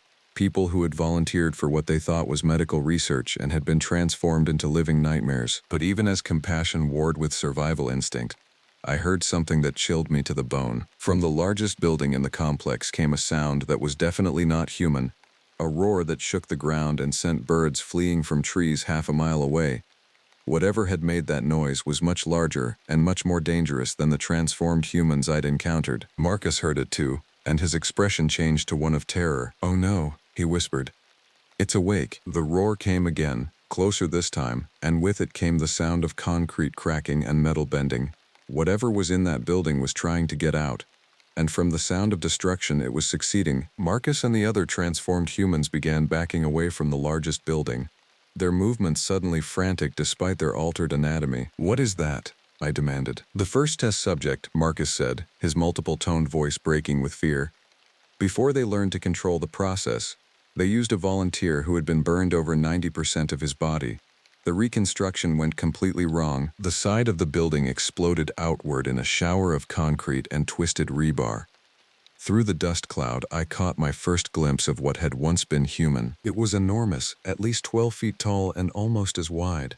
But it wasn't the size that made my mind recoil in horror. It was the way it moved. The creature's skin had grown in massive tumorous folds that obscured its original shape, but those folds weren't static. They constantly shifted and flowed, revealing glimpses of organs and bone structures that had grown in impossible configurations. Multiple hearts beat visibly beneath translucent patches of skin, while extra limbs emerged from random locations on its torso, grasped at the air, then withdrew back into the mass. But the worst part was its face, or faces. The original head had somehow split and multiplied, creating a cluster of human faces at various stages of formation. Some were nearly complete but wrong, with features in the incorrect locations.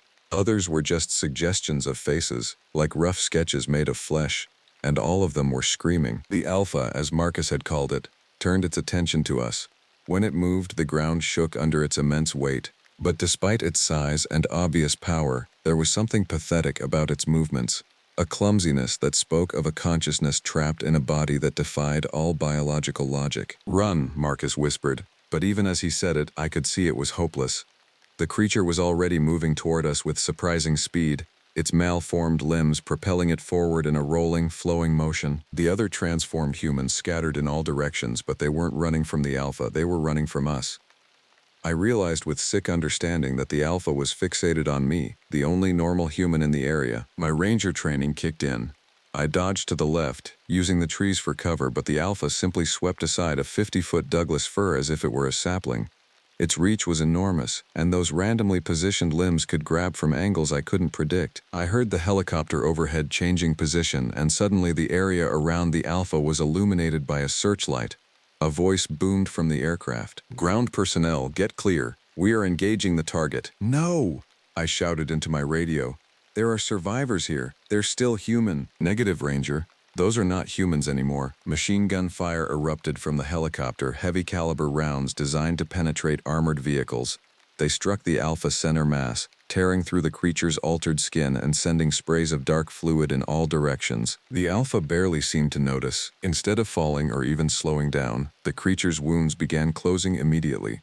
Worse, the areas where the bullets had struck started growing new appendages, tentacle-like limbs that whipped through the air, trying to reach the helicopter. One of the tentacles caught the aircraft's landing skid, and suddenly the helicopter was jerked sideways, its rotor wash creating a whirlwind of debris and dust. The pilot fought to maintain control while the door gunner continued firing, but the Alpha was reeling in the aircraft like a fish on a line. I had to do something. The creature was completely focused on the helicopter now, giving me a chance to act. But what could I possibly do against something that shrugged off military-grade weapons? That's when I remembered Marcus's words about the radiation. The facility's equipment was what kept the transformed beings stable, If I could disrupt that somehow, I sprinted toward the main building, dodging chunks of concrete that the Alpha had torn loose in its battle with the helicopter. The entrance was partially blocked by debris, but I managed to squeeze through into the facility's power plant. The basement level housed the main generators, but it also contained something else, a series of devices that I didn't recognize, humming with energy and emitting a faint blue glow. Warning signs in multiple languages covered every surface: radiation hazard, authorized personnel only, cellular reconstruction field generator. This had to be it. The source of whatever energy was keeping the transformed humans from degenerating completely. If I could shut it down, but as I reached for the main power switch, a hand grabbed my wrist. Marcus had followed me into the building, his altered features twisted with desperation. "Don't," he pleaded. "You don't understand what will happen if you turn that off. I'm trying to stop that thing up there from killing everyone. And what about us?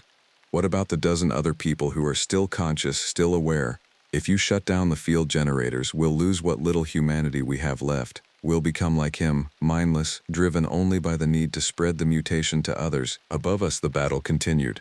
The helicopter had managed to break free from the Alpha's grasp, but I could hear additional aircraft approaching. Soon, this entire area would be carpet-bombed. "There has to be another way," I said. Marcus's expression softened, and for a moment I could see the man he had once been. "There is," he said quietly, "but you won't like it." He led me to another section of the power plant, where a secondary control panel monitored the field generators. According to the readouts, the system wasn't just maintaining the current subjects, it was designed to expand its coverage area. The original plan, Marcus explained, was to create a treatment center where burn victims could be healed in a controlled environment. But when the mutations began, the researchers decided to increase the power, thinking they could reverse the process. What happened? The increased radiation didn't reverse anything. It made the mutations more extreme, more creative, but it also had another effect. He pointed to a graph showing energy output over time. The field began replicating itself, creating resonance patterns that could spread the mutation to anyone within a certain radius, even people who hadn't undergone the original treatment. My blood turned to ice. How far can it spread? At current power levels? Maybe 5 miles. But if the system goes into emergency mode, which it will if the power is disrupted suddenly, it could pulse at 10 times normal strength. The resonance field would expand to cover the entire Cascade range. I stared at the control panel, understanding the impossible choice I faced. Leave the system running, and the Alpha would continue its rampage, possibly escaping to populated areas. Shut it down suddenly, and the emergency pulse could transform thousands of hikers, campers, and residents into creatures like the ones I'd seen. But Marcus wasn't finished. "There is a third option," he said. "The system can be shut down safely, but only from the inside. Someone has to manually override the emergency protocols while standing next to the main reactor." "What would that do to them?" Marcus met my eyes, and I saw the terrible knowledge there. The radiation exposure would be fatal within minutes. But more importantly, it would trigger a controlled shutdown that wouldn't create the emergency pulse. A sacrifice. Someone had to die to save everyone else. Above us, the Alpha's roars were growing more distant, as if it was moving away from the building. But that might be worse. If it reached the forest, it could disappear into hundreds of square miles of wilderness, carrying the mutation with it. I looked at Marcus, this man who had lost everything but still retained enough humanity to care about others, and I made my decision. "Show me how to do it." But Marcus shook his head. "No," he said firmly. "This is my responsibility, my research, my mistake. I should be the one to fix it." "Marcus, besides," he interrupted with something that might have been a smile, "I'm already dying. The mutations are progressive. In a few more hours, I'll be like him. No consciousness, no control. At least this way I can choose how it ends." The sound of jet engines filled the air above us. We were out of time. Marcus was already moving toward the reactor chamber, his altered form allowing him to move through spaces that would have been too narrow for a normal human. I followed as far as I could, until we reached a heavily shielded door marked with radiation warnings. "Tell them," Marcus said, his hand on the door handle. "Tell them we were still human at the end, that we tried to make it right." He disappeared into the reactor chamber before I could respond. For 30 seconds, nothing happened.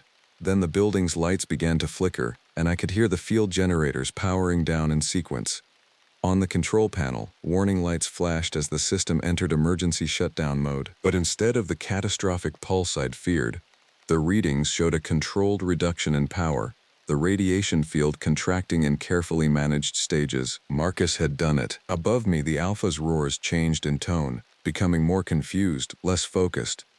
Without the radiation field to maintain its cohesion, the creature was losing the ability to coordinate its movements. I ran for the exit, knowing I had only minutes before the entire facility became uninhabitable.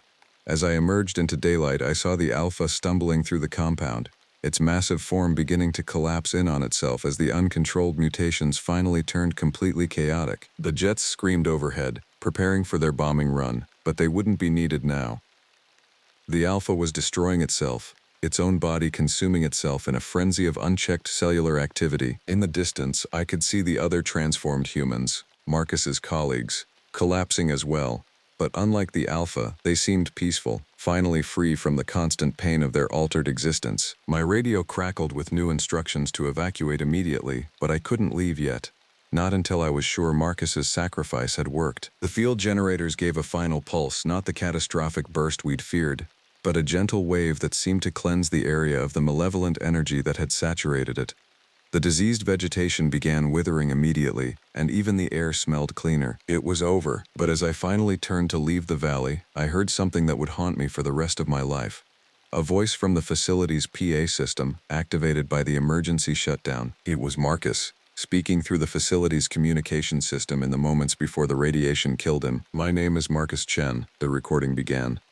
"If anyone finds this message, know that we were human until the end. We tried to heal people, and instead we became monsters. But we chose to die as human beings, not as the things we had become." There was a pause, filled with the sound of the reactor's emergency systems. "To the ranger who came to help us, thank you for seeing us as people, not just as mistakes to be erased. Tell the world what happened here. But also tell them that when given the choice between saving ourselves and protecting others, we chose to be human one last time." The recording ended with the sound of the reactor shutting down forever. I stumbled through the forest for 2 hours before the evacuation helicopter found me. My hands shook so badly I could barely operate my radio, and when the medics examined me, they found I was suffering from mild radiation exposure. Not enough to be life-threatening, but sufficient to require immediate treatment. They flew me to a military medical facility that officially didn't exist, where men in unmarked uniforms debriefed me for 6 straight days. They wanted every detail about what I'd seen in the valley, every word Marcus and the others had spoken, every aspect of the facility's layout and equipment. But most of all, they wanted to know about the mutation itself. "You had direct contact with multiple subjects," said the lead debriefer, a thin man with dead eyes who never gave me his name. "We need to understand the transmission vector." "Transmission vector?" "How it spreads.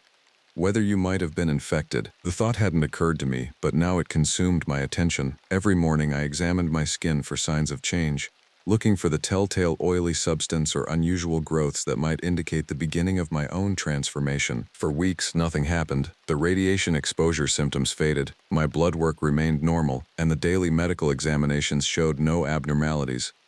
I began to hope I had escaped unscathed, but the nightmares started on the 3rd week. They were vivid and specific, not just dreams but memories of events I hadn't witnessed.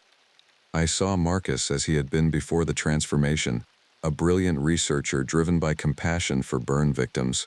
I experienced his growing horror as the first test subjects began to change, felt his desperate attempts to reverse the process. Most disturbing of all, I dreamed of the Alpha, not as the monster I had encountered, but as it had once been, a man named David Reeves, a veteran who had been burned while serving overseas. He had volunteered for the experimental treatment, hoping to reclaim some semblance of a normal life. Instead, he had become the first victim of humanity's hubris. The dreams were so detailed that I began writing them down, creating a record of events that happened before my arrival at the facility. When I showed these notes to the debriefing team, their interest became much more intense. "This information is classified," the dead-eyed man told me. "You couldn't possibly know these details. Then how am I dreaming about them?" He didn't answer, but I saw the look that passed between him and his colleagues. They were afraid, not of me, but of what might be happening to me. The daily medical examinations became more extensive. Brain scans, blood work every few hours, psychological evaluations designed to determine if I was losing my grip on reality. But the results only deepened the mystery. Physically, I remained completely normal, but the dreams continued to grow more vivid and more specific. I began dreaming of other facilities, other experiments, other victims of humanity's attempt to transcend natural biological limits. That's when they brought in the specialist. Her name was Rachel Morgan, And unlike the other personnel at the facility, she seemed genuinely concerned about my welfare rather than just the potential security implications of my condition. "What you're experiencing isn't unprecedented," she told me during our first session. "There have been other cases of individuals who were exposed to the mutation field reporting similar phenomena." "Other cases? How many others?" "3. All of them were emergency responders who entered contaminated areas during similar incidents." "What happened to them?" Rachel's expression grew somber. "2 developed severe psychological symptoms and had to be institutionalized. The third?" "What about the third?" "He disappeared from custody 6 months ago. We've been searching for him ever since." The implication was clear. I might be turning into something like the creatures I'd encountered, but through a different process. Instead of physical transformation, I was experiencing some kind of mental or psychic mutation. But Rachel had a different theory. "I don't think you're becoming like them," she said.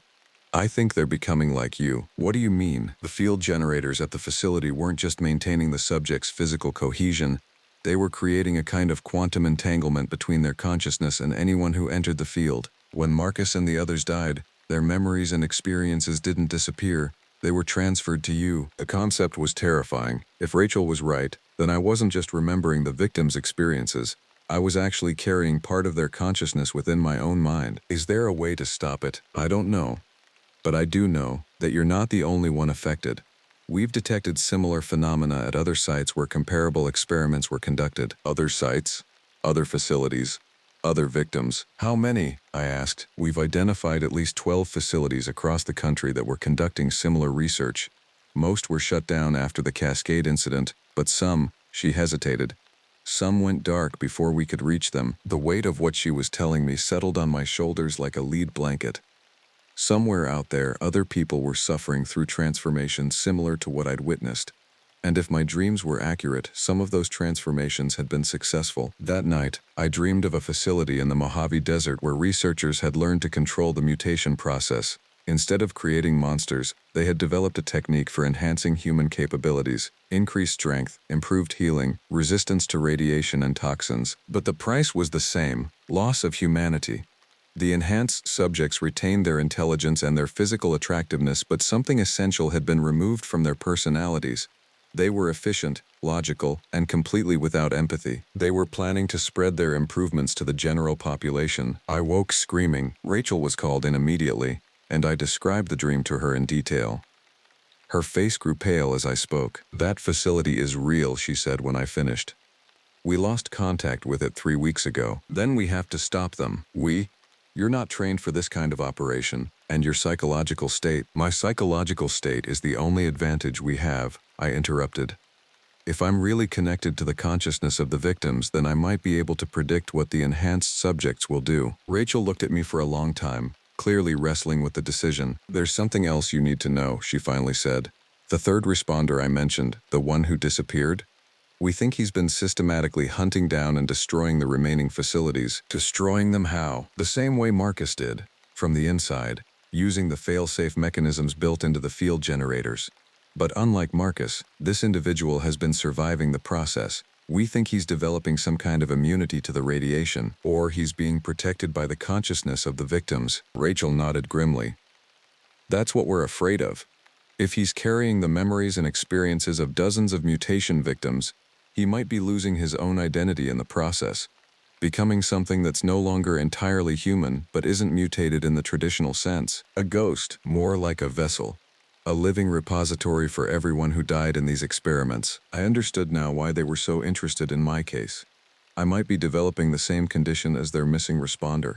And if that was true, then I might be humanity's best hope for stopping the remaining facilities before they could implement their enhanced mutation protocols. "What's his name?" I asked. "James Crawford. He was a park ranger just like you." The coincidence sent chills through me. 2 park rangers, both exposed to the mutation field, both carrying the memories of the victims. It couldn't be accidental. "They're choosing us," I said, the realization hitting me like a physical blow. "The victims, their consciousness is actively seeking out people in similar situations, people who would understand the importance of protecting natural places and the people who visit them." Rachel's eyes widened. "If you're right, then there might be others. Other park rangers, other emergency responders, other people whose jobs put them in contact with the victims of these experiments. A network of the transformed." carrying the memories and experiences of hundreds of victims unified in their determination to prevent the mutation from spreading. "We're not becoming monsters," I said. "We're becoming antibodies." But even as I spoke the words, I wondered if there was really a difference. The first contact came through dreams, but not my own. I was sleeping fitfully in the medical facility when suddenly I found myself experiencing someone else's nightmare. Through the eyes of another person, I saw a research facility hidden beneath an abandoned shopping mall in Detroit, where scientists were perfecting an airborne version of the mutation agent. But the dreamer wasn't just observing, he was moving through the facility with deadly purpose, his hands somehow immune to the radiation that poured from the broken containment vessels. I watched through his perception as he methodically destroyed each piece of equipment, his actions guided by the accumulated knowledge of dozens of victims whose memories he carried. When I woke, I knew his name without being told: James Crawford. Over the following weeks, the shared dreams became more frequent and more detailed. I experienced the destruction of facilities in Nevada, Colorado, and Maine through James's eyes, but I also began receiving input from other sources, other individuals like myself who had been exposed to the mutation fields and were now carrying the consciousness of the victims. There was Sarah Chen, a firefighter in Oregon, who had been called to contain a blaze at a secret laboratory. During the rescue operation, she had been exposed to the field generators and was now experiencing the memories of the test subjects who had died in the fire. There was Michael Torres, a police officer in New Mexico who had investigated reports of strange sounds coming from an abandoned military base. He had found a facility where researchers were trying to create mutation-resistant soldiers and had absorbed the consciousness of the volunteers who had died in the experiments. Each of us was different, but we shared the same burden: the memories and experiences of people who had volunteered to be test subjects, thinking they were participating in legitimate medical research. Through our shared consciousness, we could coordinate our efforts to track down and destroy the remaining facilities before they could spread their mutations to the general population. But we were running out of time. The enhanced subjects from the Mojave facility had begun infiltrating government agencies and research institutions, using their superior physical capabilities and lack of empathy to advance quickly through organizational hierarchies. They were positioning themselves to implement a nationwide enhancement program that would transform the entire population into their efficient, emotionless likeness. Rachel continued to monitor my condition, but she was fighting her own battles within the military structure. The enhanced subjects had allies in high places, people who saw their emotionless efficiency as a solution to humanity's problems. They're arguing that war, poverty, and environmental destruction all stem from human emotional responses, Rachel told me during one of our sessions. They believe that removing those emotions would create a peaceful, logical world. "They're wrong," I said. "I've seen what they become. They're not logical, they're just empty. And without empathy, their logic becomes monstrous." Through the shared consciousness network, I knew this was true. The enhanced subjects weren't creating a better world. They were creating a sterile one, where efficiency took precedence over everything that made life worth living. That's when I made the decision to leave the facility. It wasn't difficult. The security was designed to keep things out, not to keep people in. And my connection to the other network members gave me access to James Crawford's extensive knowledge of covert operations. I slipped away during a shift change and made my way back to the Cascade Mountains. If I was going to make a stand against the enhanced subjects, I wanted to do it in the place where this all began, where Marcus and the others had chosen to sacrifice themselves rather than spread their condition to innocent people. The valley was empty now, the facility's ruins overgrown with normal vegetation. The radiation had dissipated completely, leaving only concrete and steel as evidence of what had happened there. But as I stood in the place where Marcus had died, I felt the full weight of the consciousness network settling on my mind. Hundreds of voices, all of them victims of humanity's attempt to transcend natural limitations, all of them united in their determination to prevent their suffering from spreading to others. Through their collective knowledge, I could see the locations of every remaining facility, every enhanced subject, every research project that threatened to repeat the mistakes of the past. The network had grown beyond what anyone had anticipated. We now numbered in the dozens, spread across the continent, each of us carrying the memories of hundreds of victims. We were no longer entirely human, but we weren't monsters either. We were something new, guardians created from humanity's failures, dedicated to preventing those failures from consuming everything we had once been. My radio, the same one I'd carried during my original encounter with the facility, crackled to life. Rachel's voice came through, filled with urgency. "Sam, you need to get back here immediately. The enhanced subjects have made their move. They're implementing the airborne mutation protocol in major population centers. I looked around the empty valley, feeling the weight of decisions settling on me. I could go back, submit to more tests and debriefings, and trust the military to handle the crisis. Or I could trust the network, trust the voices of the victims who had died to prevent exactly this scenario. "I'm sorry, Rachel," I said into the radio. "But this is something the network has to handle." I switched off the device and closed my eyes, opening my mind fully to the shared consciousness for the first time since my transformation began. The sensation was overwhelming, hundreds of individual perspectives flooding my awareness, each one contributing their knowledge and experience to a collective understanding that exceeded anything a single human mind could comprehend. Through James Crawford's eyes, I saw him preparing to assault the primary research facility in Nevada where the airborne mutation agent was being mass-produced.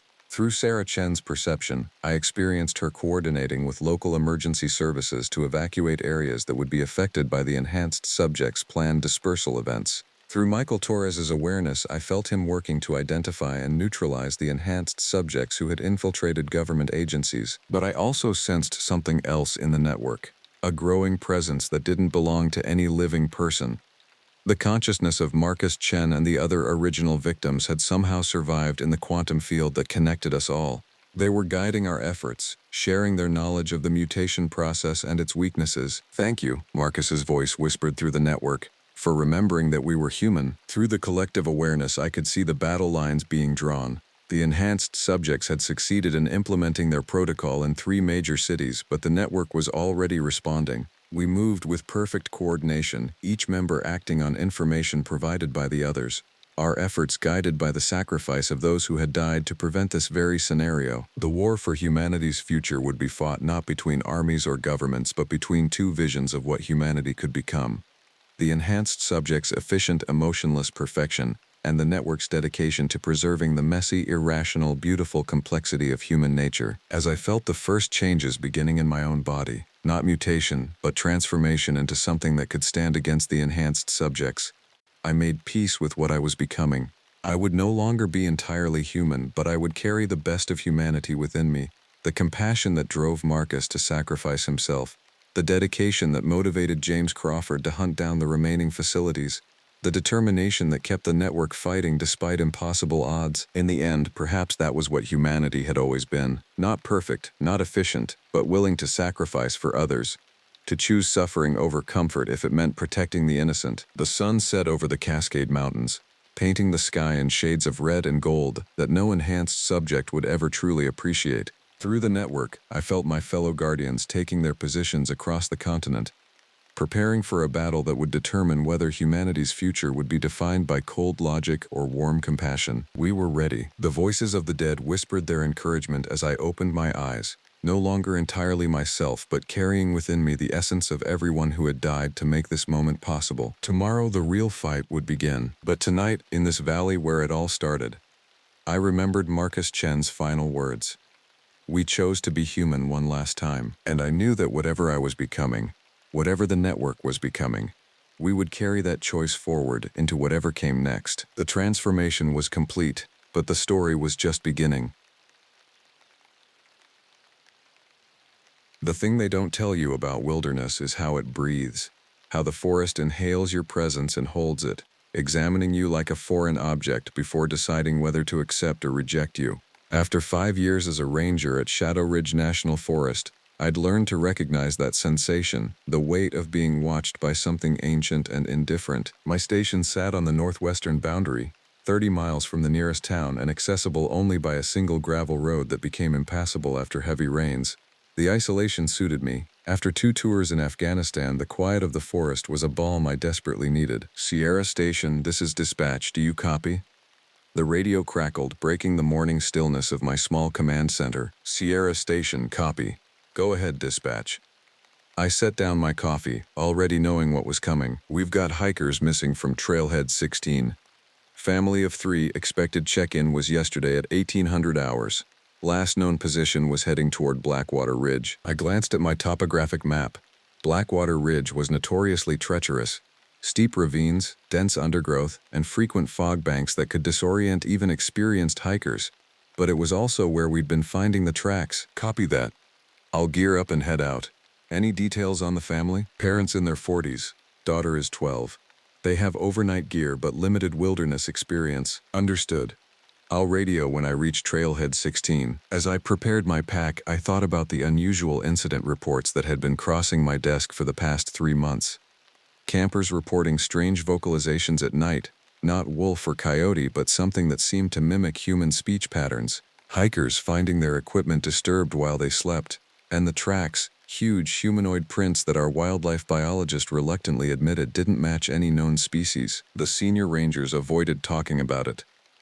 Rangers who stayed too long at Shadow Ridge developed a kind of selective blindness to certain phenomena. It was easier that way. I checked my rifle, a standard issue Remington 700, before securing it in my vehicle. Standard protocol discouraged rangers from carrying firearms during routine operations, but Shadow Ridge wasn't standard. We had mountain lions, bears, and occasionally armed poachers. The rifle was officially for them. Unofficially, I'd been sleeping with it next to my bed since finding those massive tracks leading directly to my cabin's windows one morning last month. The drive to Trailhead 16 took 40 minutes along service roads that wound through increasingly dense forest. The canopy above grew thicker until only occasional shafts of sunlight penetrated. I'd read once that ancient humans feared forests because they couldn't see the sky, couldn't orient themselves or spot approaching danger. Evolution had hardwired that unease into us. At the trailhead, I found the family's vehicle, a blue Subaru Outback with Colorado plates. I radioed in the license plate to confirm it matched our missing hikers, then began examining the area for signs of their departure point. The trail register showed they'd signed in 2 days ago, planning a 2-night trip to Blackwater Ridge and back. Standard route, nothing ambitious. I noted their planned camping locations and began following their trail. 4 hours later, deep in the backcountry, I found their first campsite. The tent was still erected, but something was wrong. The rain fly had been torn in long, parallel rips that reminded me of claw marks, and their equipment was scattered as if they'd left in a hurry. As I knelt to examine a strange impression in the soil, something moved at the edge of my peripheral vision. Just a shadow shifting against shadows. But in that moment, I felt the forest's breath catch. Something was watching me. Something that knew these woods far better than I ever would. I stood slowly, hand drifting toward my sidearm. "Hello?" I called. "Forest Service. Anyone there?" Only silence answered. But as I turned to continue tracking the family, I could have sworn I heard something large moving through the undergrowth, paralleling my path but keeping just out of sight. Night was falling, and I had a missing family to find. But with each step deeper into Shadow Ridge's wilderness, I couldn't shake the sensation that I was being hunted. The second day of the search brought rain, a persistent, penetrating drizzle that reduced visibility and muffled sound. Perfect conditions for getting lost, terrible conditions for finding the lost. I'd spent the night in my emergency tent near the family's abandoned campsite, repeatedly trying to raise anyone on my radio. Around 2 a.m., I jolted awake to the sound of wood knocking against wood. 3 distinct taps, followed by a pause, then 3 more. It came from different directions, as if multiple sources were communicating. Just branches in the wind, I told myself, knowing there wasn't enough wind to move branches. At dawn, I found their trail again. 3 sets of footprints moving at a hurried pace away from their camp, not following the established trail but heading straight into the densest part of the forest. The parents' prints showed they were running. The child's showed she was being carried, then set down, then carried again. They were fleeing something. By midday, I'd followed their chaotic path to a stream crossing. Here they'd made a critical error, crossing at a point where the current was strongest. Their tracks emerged on the other side, but now there were only 2 sets. The mother's prints disappeared. I keyed my radio. "Dispatch Sierra Ranger, I've found signs of a water crossing accident, requesting additional search teams and swift water recovery resources." The radio returned only static. These deep ravines created dead zones for communication. I needed to push forward. The father and daughter might still be alive. As I prepared to cross at a safer point upstream, I noticed something on a fallen log, a strip of fabric caught on the bark. I recognized it immediately from the family's photos as part of the daughter's distinctive red jacket. But what made my blood run cold was how the fabric had been deliberately tied to the log, not torn or accidentally snagged. Someone had left it as a marker. My instincts screamed for caution, but my duty demanded I continue. I crossed the stream and followed the remaining tracks until they disappeared entirely on a rocky outcropping, Standing there scanning the terrain through my binoculars, I spotted something unexpected. About half a mile distant, nestled in a small clearing, stood a cabin I didn't recognize. It wasn't on any of my maps, and I prided myself on knowing every structure in my sector. Shadow Ridge had been extensively surveyed, especially after the National Forest designation in the 1950s. Any private inholdings were documented. This cabin looked old, possibly predating the park itself, with a steeply pitched roof now sagging in the middle, and walls of darkened logs. No smoke rose from its stone chimney, but something about it suggested occupancy. I approached cautiously, rifle now in hand. "Hello, Forest Service. Anyone there?" No response. The cabin door hung partially open. Inside, dust covered most surfaces, but fresh footprints marked the floor. Small ones, like a child's. "Hello? I'm here to help. Forest Ranger." My voice sounded thin in the empty space. The interior was sparse. A table, 2 chairs, a cast-iron stove, and a single bed frame without a mattress. On the table sat a book, its leather cover cracked with age. I moved closer and read its handwritten title, "The Watchers of Shadow Ridge, a True Account." Beside it lay a child's drawing, crude but unmistakable. It showed tall figures with long arms standing among trees, watching a family. In the corner, fresh pencil marks spelled out, "They took Mom." A floorboard creaked behind me. I spun, raising my rifle, but saw only the open door, moved by a draft. When I turned back to the table, a folded piece of paper had appeared beside the book that I swore hadn't been there before. The note contained just 3 words in adult handwriting: "They're always watching." The radio at my hip suddenly burst to life, making me jump. Through the static, I could barely make out dispatch. "Sierra Ranger, lost contact, backup teams, evacuate immediately." Multiple reports of. The transmission died. Outside, the forest had gone completely silent. No birds, no insects, not even the sound of rain on leaves. Just the pounding of my own heart, and in the distance the rhythmic knocking I'd heard the night before. 3 knocks. Pause. 3 knocks. Closer now. I reached for the book, intending to take it with me, but stopped when I saw fresh mud tracked across the floor. Massive, bare footprints that hadn't been there when I entered. They led from the back wall to directly behind where I now stood. I didn't turn around. Some primal instinct told me that would be a fatal mistake. Instead, I kept my eyes fixed forward and slowly backed toward the door, feeling the temperature drop as I passed through something's shadow. I ran. There's no professional way to phrase it. 20 years of wilderness experience, military training, and ranger protocols abandoned in an instant of pure animal terror. I ran until my lungs burned, putting as much distance between myself and that cabin as possible. 2 miles later, I collapsed against a tree, finally able to process what had happened. Those footprints, easily 18 inches long and deeply impressed, hadn't been there when I entered. Something had silently approached me from behind, standing close enough that I felt its shadow fall over me. The logical part of my brain suggested a transient, perhaps someone living off the grid. But transients don't move silently across creaking floorboards. They don't leave footprints that resemble a giant, bare human foot. I checked my pack. In my panic, I'd grabbed the book from the table. The Watchers of Shadow Ridge, a True Account. Its leather cover was cracked and stained, the pages yellowed with age. The author's name had been deliberately scratched out. My radio crackled. "Sierra Ranger, this is Search Team Bravo. Do you copy?" Finally, reception. "Copy Bravo. This is Sierra Ranger. We've recovered a female hiker from the river, approximately 2 miles downstream from your last reported position. Alive but hypothermic and disoriented. No sign of the other 2 missing hikers. They'd found the mother." "Copy that. Any coherent statement from the survivor?" A pause. "Negative. She's not making much sense. Keeps talking about tall ones in the trees." "I'm continuing the search for the father and daughter," I replied, not mentioning the cabin. Without physical evidence, my experience would sound like wilderness-induced paranoia. "Be advised, weather's deteriorating. Command is considering suspending the search until morning." "Understood. I'll continue until dusk." I needed to find the remaining hikers before nightfall. Not just for their safety, but for my own peace of mind. I couldn't shake the feeling that whatever was in that cabin was now tracking me. With no clear trail to follow, I decided to retreat to my outpost cabin, a small ranger shelter stocked with emergency supplies about 3 miles northwest. From there, I could organize a more systematic search at first light. As I hiked, I flipped through the mysterious book. It appeared to be a journal dating from 1924, written by a timber surveyor named Thomas Blackwood. His account described being assigned to map the remote valleys of what would later become Shadow Ridge National Forest. One passage made me stop walking. March 18, 1924.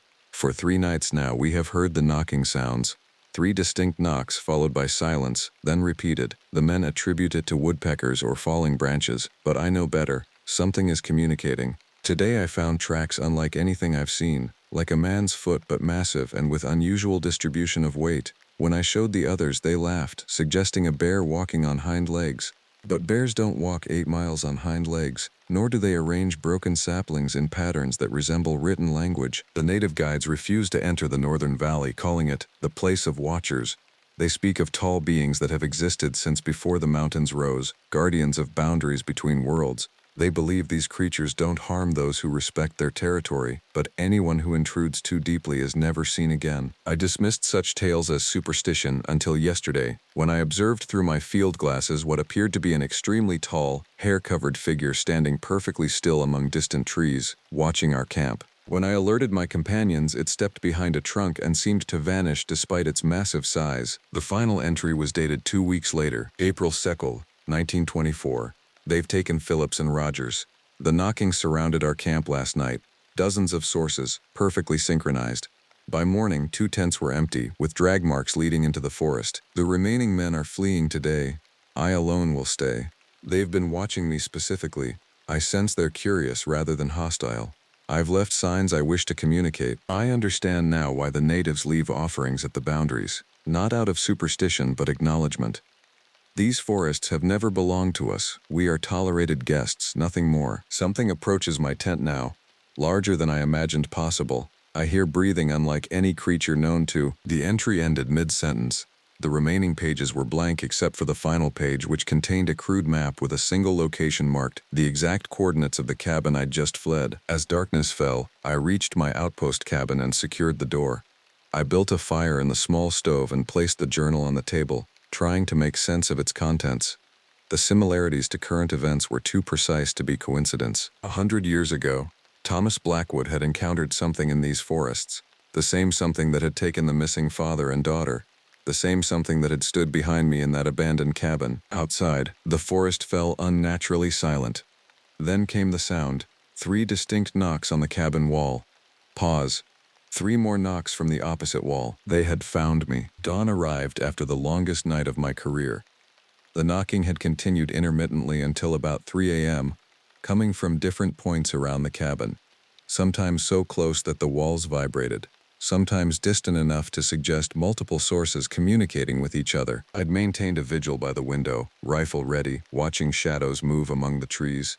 Twice I'd seen something massive shift position, a darkness deeper than the surrounding night, at least 8 feet tall with unnaturally long limbs. It never approached directly, just maintained a perimeter, watching. With the first light, I radioed my position, deliberately vague about the night's events. Search operations would resume for the missing father and daughter, but I now carried a horrible suspicion about their fate. Before leaving the cabin, I studied Blackwood's journal again. His final entries suggested the Watchers weren't necessarily hostile unless their territory was violated. But what constituted a violation? The missing family had been on established trails before something scared them off course. I packed light, water, emergency rations, first aid kit, the journal, and my weapons. Standard procedure dictated I rejoin the main search parties, but my instincts pulled me back toward that mysterious cabin. The child's drawing haunted me. They took Mom, yet the mother had been found alive in the river. Either the child was mistaken, or something more complex was happening. The forest felt different in daylight, less menacing but somehow more alert, as if countless eyes tracked my movement through the trees. I maintained a deliberate pace, frequently stopping to listen and observe. The strange silence persisted, no birds, no small animals, as if the normal inhabitants had evacuated. Midday found me approaching the cabin from a different angle than before. I crouched in dense undergrowth, observing from a distance. Nothing appeared changed, but fresh tracks surrounded the structure. The same massive bare footprints I'd seen inside, now numerous enough to suggest multiple individuals had circled the building repeatedly. As I watched, movement caught my eye. A small figure darted from behind the cabin to a cluster of boulders 30 yards away. A child, the missing girl. I almost called out but stopped myself. She wasn't running in panic but moving purposefully, stopping to check her surroundings with surprising calm. She carried something clutched to her chest, a book similar to Blackwood's journal. I needed to reach her without alerting whatever else was watching these woods. I circled wide, using terrain features for cover, and approached the boulders from the opposite side. "Hey there," I said softly, showing my ranger badge as I came into view. "I'm here to help you." The girl didn't seem surprised or relieved. She regarded me with solemn eyes that had seen too much. "Are they making you say that?" she asked. "What? No. I'm a park ranger. We've been searching for you. Your mom is safe. We found her yesterday." "That's not my mom," she said flatly. "They took her. The one you found is something else." A chill ran through me. "What do you mean? Who took your mom?" "The people of the trees. They've been here forever. Dad tried to fight them when they came to our tent. That was a mistake." Her voice was eerily matter-of-fact. "They don't like violence in their forest. Where is your dad now?" She pointed toward the deep woods behind us. "Learning. They're teaching him their ways. He can't leave anymore." "And you? Are you okay? Have they hurt you?" She shook her head. "They're curious about me. They've never taken a child before. The old ones think I can learn to speak their language." She held up the book she carried, another journal, newer than Blackwood's. "There have been others who stayed, who learned." "Listen," I said, trying to sound calm while adrenaline coursed through me. "I need to get you back to safety. Your real mom is worried sick." "The one you found isn't my mom," she repeated. "Look closely when you see her again. She looks the same, but she's not. They can do that. Make copies that help them understand us." A twig snapped in the forest behind her. A deliberate sound. The girl turned. "They're coming back. You should go now. They don't want anyone else." Her eyes met mine. "They've been watching you for months. The one who lives in your cabin sector. It stands outside your window at night." My blood ran cold. The footprints I'd found leading to my windows. "How do you know that?" "They showed me. They remember everyone who enters their territory." She looked over my shoulder and her eyes widened. "Too late. Don't move. Don't show fear." I felt it before I heard it. A presence behind me, massive and ancient. The air temperature dropped noticeably. Slowly I turned. It stood 15 feet away, partially concealed by a massive pine trunk. But there was no mistaking its size, at least 9 feet tall, with a broad chest and powerful limbs covered in reddish-brown hair. Its face remained in shadow, but I glimpsed intelligent eyes regarding me with unmistakable calculation. Not an animal, something else entirely. The girl spoke, but not to me. A series of clicking sounds and low vocalizations unlike any language I'd heard. The creature responded with similar sounds. "He says you've been respectful of the forest," she translated. "That's why you're still alive. The others who came before you shot at them, set traps." I found my voice. "I need to take you back. Your mother, your real mother, needs you." The creature made a rumbling sound deep in its chest. "He says I can go if I choose," the girl said. "But what's waiting isn't what you think. The woman in the hospital isn't my mother." The creature stepped partially into a shaft of sunlight, and I saw its face clearly for the first time, a disturbing blend of ape-like features and almost human expression, with deep-set eyes that held unmistakable intelligence. It regarded me without aggression but with clear warning. "Look at the journal," the girl said, holding out Blackwood's book. "Read what happened to those who stayed. Some became like them. Some became something else entirely." The creature extended one massive hand toward the girl, not grabbing but offering. She took a step toward it. I had seconds to decide. Draw my weapon and likely die, or let this child walk away with a creature science claimed didn't exist. "Wait," I said. "At least tell me your name, so I can tell your mother, your real mother, what happened." The girl paused. "Emily. Emily Winters." She looked at me with eyes too old for her 12 years. "But that's not who I am anymore." She placed her small hand in the creature's massive palm. Together they turned and walked into the shadows of the ancient forest, leaving me alone with nothing but questions and the terrible knowledge that the wilderness held secrets far darker than I'd ever imagined. The search for Emily Winters and her father officially ended 3 days later.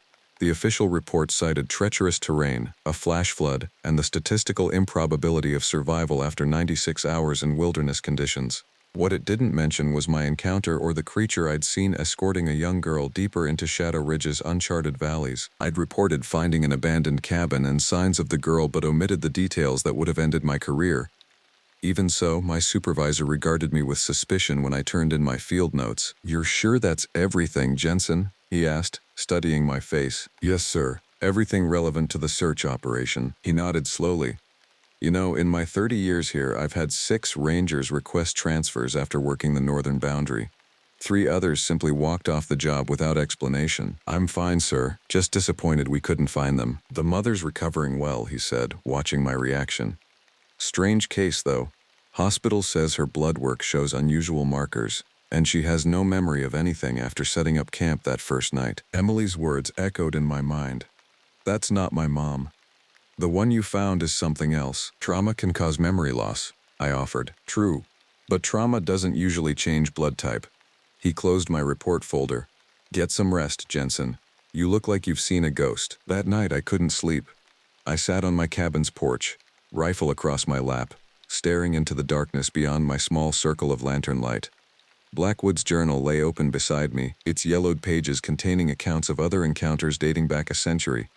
Stories of hikers found wandering with no memory, of hunters who fired at shadows and were later discovered with their skulls crushed, of children who vanished only to be glimpsed years later, running with something not quite human through remote valleys. Around midnight, my satellite phone rang, the one reserved for emergency communications. The display showed the hospital's number. "Ranger Jensen speaking," a nurse's voice, tense with controlled panic. "The Winters woman is gone. I don't know how to explain this. She was in her bed during evening rounds. In the morning we found what looked like a husk, like a shed skin in her exact shape, but hollow, like she molted." I wasn't surprised. "Was anything else unusual?" A pause. "The night security footage shows her walking out normally at 2 a.m. Except when she passed under the emergency lights, she cast no shadow." After disconnecting, I sat motionless, processing this confirmation of what Emily had tried to tell me. The creature in the woods hadn't taken her mother, it had replaced her with something that could pass for human. A perfect copy that fooled everyone except her daughter. Why? To study us? To infiltrate? Or something more complex that my human mind couldn't comprehend? The knocking began again as the moon rose, 3 distinct sounds from the forest's edge. I rose, walked to the boundary of my cleared property, and stood facing the darkness. "I know you're there," I called. "I know what you did with the Winters family." Silence answered, but I sensed movement, something massive shifting position just beyond my vision. Why her? Why them? There are hundreds of hikers. What made them special? The darkness seemed to congeal into a darker shape, massive and upright. I raised my rifle out of instinct but kept it lowered. A deep vocalization emanated from the woods, not speech but not animal sound either. A communication attempt. "I can't understand you," I said. Moonlight reflected briefly from eyes watching me from at least 8 feet above the ground. Then, with deliberate slowness, a massive hand extended from the shadows and placed something on the ground at the forest's edge, a small, worn book. The shape retreated. I approached cautiously and retrieved the offering. A journal newer than Blackwood's but written in the same careful hand. The inscription read, "For the next watcher." I opened to a random page. "May 15, 1973. I've been in their company for 3 months now. What began as my abduction has become my education.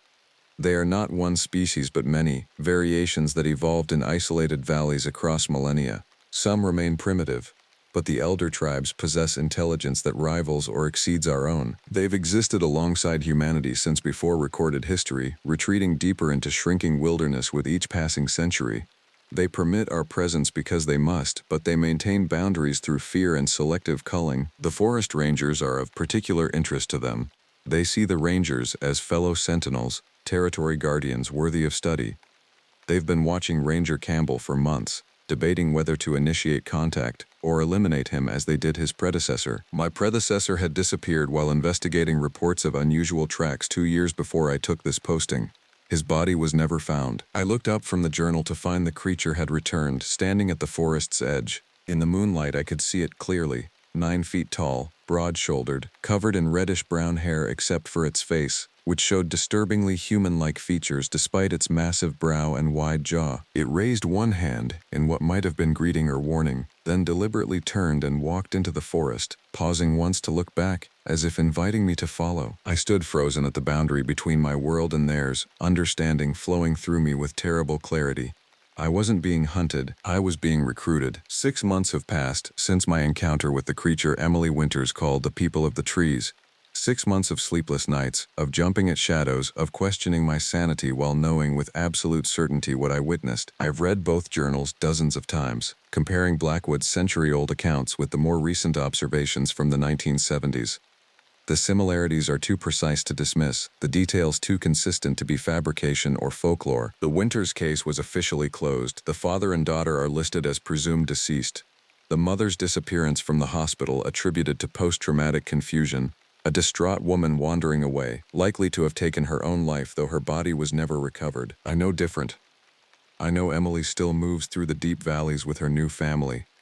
I know what returned from the forest wearing her mother's shape was something ancient learning to pass among us, and I suspect her father has joined the small number of humans who, over centuries, have crossed the boundary between our world and theirs. 3 weeks after my encounter, I was promoted to senior ranger for the northern sector following my supervisor's unexpected retirement. His parting words to me were strange. The forest chooses its guardians, Jensen. Always has. Watch for the signs. That night I found a small carving on my porch. A human figure standing beside a much taller one, both facing the same direction. A message even I could interpret. The knocking still comes at night. 3 distinct sounds, now seemingly directed at me personally rather than as territorial warnings. Sometimes I hear movement on my roof, or glimpse massive shadows passing just beyond my windows. Not threatening. Observing. Evaluating. Last week, I found fresh tracks leading to my door, not circling as a predator would, but approaching directly, then returning to the forest. An invitation. The truth I've come to accept is both terrifying and fascinating.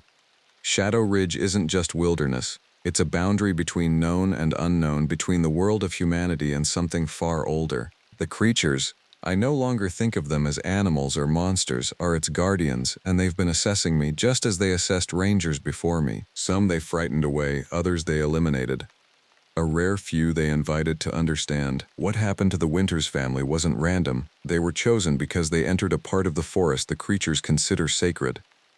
The mother was studied and replaced. The father was taken for longer observation. The daughter, showing unusual acceptance rather than fear, was offered a choice. Now I face my own choice. Last night I found a crude map pushed under my door, similar to the one in Blackwood's journal but more detailed, showing valleys and cave systems not on any official survey. A large X marked a location deep in the uncharted Northern Territory, with a date inscribed below, tomorrow's. I've packed my gear with care, not my ranger equipment but tools for understanding, cameras, audio recorders, journals, and supplies for an extended journey. No weapons, they would be useless anyway against what waits in the deep forest, and I sense weapons would be interpreted as rejection of their offer. What am I being offered? Knowledge, certainly. Communion with something beyond human experience. Perhaps transformation, if the journals are to be believed. Those who stayed longest began to change, enhanced senses, altered perception, physical adaptations to forest life. As I write these final notes, I'm aware they may be found someday by another ranger assigned to investigate my disappearance. To you, my successor, I leave this account and this warning. The wilderness you patrol is not empty, not unclaimed. We have never been alone in these forests. The creatures you glimpse at the edge of firelight, the sounds you dismiss as wind or wildlife, the sensation of being watched by ancient eyes, all are real. They've been here since before humans walked upright, and they'll remain long after our cities crumble. They don't hate us, they don't love us. They simply are, and they permit our presence as long as certain boundaries are respected. Tomorrow I cross one of those boundaries, by choice, not coercion. I go to learn what they wish to teach, to see what few humans have seen, to understand what Shadow Ridge truly is, not just a wilderness but a doorway to something beyond our narrow conception of reality. The knocking has started again outside. 3 distinct sounds, now matched by 3 more from another direction. They're gathering, waiting for my answer. I'm no longer afraid. Something in me recognizes them, as if awakening to a truth long buried in human DNA. A memory of when we shared the world with other intelligent species, before we claimed dominance and relegated them to myth. In the morning, I'll follow their map into the deep valleys where no trails exist. I'll meet them on their terms, in their territory. What happens after, I cannot say. If I don't return, don't search too hard. Don't cross the boundaries they've established. Remember that the forest chooses its guardians, and sometimes those guardians are not what they once were. The wilderness breathes, it watches, and occasionally it invites you to understand its secrets, if you're brave enough to listen. End of recovered document from Ranger Michael Jensen's cabin, found 3 weeks after his disappearance from Shadow Ridge National Forest. Search operations suspended after 5 days due to unusual weather conditions and equipment failures. Case remains open. The radio crackled with static before a voice broke through. Outpost 8, do you copy? We've got 3 hikers missing near Thunder Basin. Last contact was 18 hours ago. Ranger Sam Blackwater pressed the transmit button, his breath forming a cloud in the frigid mountain air. Copy that, base. I'm heading out now. It was the 3rd disappearance this month in Yellowstone, and it didn't sit right with Sam. 20 years as a park ranger had taught him to trust his instincts, and right now every nerve in his body was on high alert. He grabbed his pack, checking his supplies methodically. First aid kit, emergency rations, satellite phone, and the old leather journal his Shoshone grandfather had given him years ago. The journal was filled with stories, warnings really, about things that lived in the deep wilderness, things that most rangers dismissed as superstition. Sam knew better. The thermometer outside his cabin read -15. An unusual cold snap had gripped the northern sector of Yellowstone for weeks, driving wildlife into strange patterns. Wolves had abandoned their usual territories, elk herds had migrated weeks ahead of schedule, and the silence, that was the most unsettling part. The forest had gone quiet. As he trudged through knee-deep snow toward Thunder Basin, Sam couldn't shake the feeling of being watched.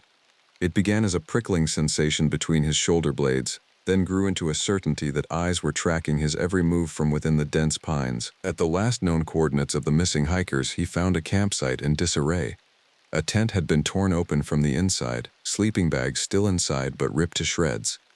The fire pit held only cold ashes, and 3 sets of footprints led away from the camp in different directions, but it was the 4th set of tracks that made Sam's blood run cold. They weren't human, too large, with an elongated arch and what appeared to be claws at the toes, and they seemed to have appeared from nowhere, materializing in the center of the camp before following each set of human tracks in turn. Sam knelt to examine them more closely, his gloved finger tracing the outline of one print.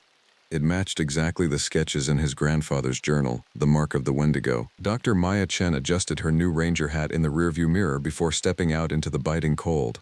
After 5 years studying wildlife biology in the comfort of university laboratories, the reality of Yellowstone in winter was a shock to her system. Dr. Chen, welcome to the North Entrance Station. A burly man with a salt and pepper beard extended his hand. I'm Chief Ranger Wilson. Glad you made it safely. This storm's been wreaking havoc on the roads. Thanks for meeting me, Maya said, shaking his hand firmly. I've been following the unusual wildlife patterns you've been documenting. The mass migrations, predator behavior changes. It's fascinating from a research perspective. Wilson's expression darkened. Fascinating isn't the word I'd use. We've got 3 missing hikers and 2 rangers who haven't checked in.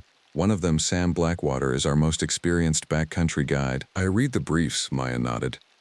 The working theory is that the extreme weather is causing wildlife to behave aggressively. That's the official line, Wilson said, glancing over his shoulder before continuing in a lower voice. But there's something else. Something that doesn't match any known predator pattern in the park. Back at headquarters, Wilson introduced Maya to the search and rescue team assembled in the briefing room. Maps of the northern sector were spread across tables, red pins marking last known locations of the missing persons. Dr. Chen will be joining Ranger Delgado tomorrow to investigate the unusual animal tracks we found near each disappearance, Wilson announced. A young ranger with intense eyes and a serious expression nodded at Maya. I'm Elena Delgado. I hope you brought proper winter gear.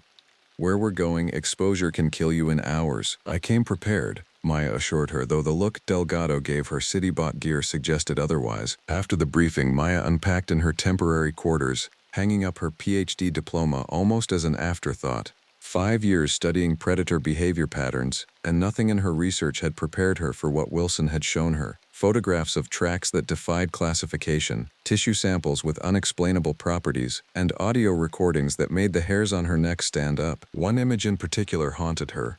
A thermal camera capture of a figure at the tree line, too tall and thin to be human, with an oddly shaped head that appeared to have antlers or branches extending from it. The temperature reading where it stood registered 20 degrees colder than the surrounding forest. Sam Blackwater had managed to find shelter in an abandoned fire watcher's cabin as darkness fell.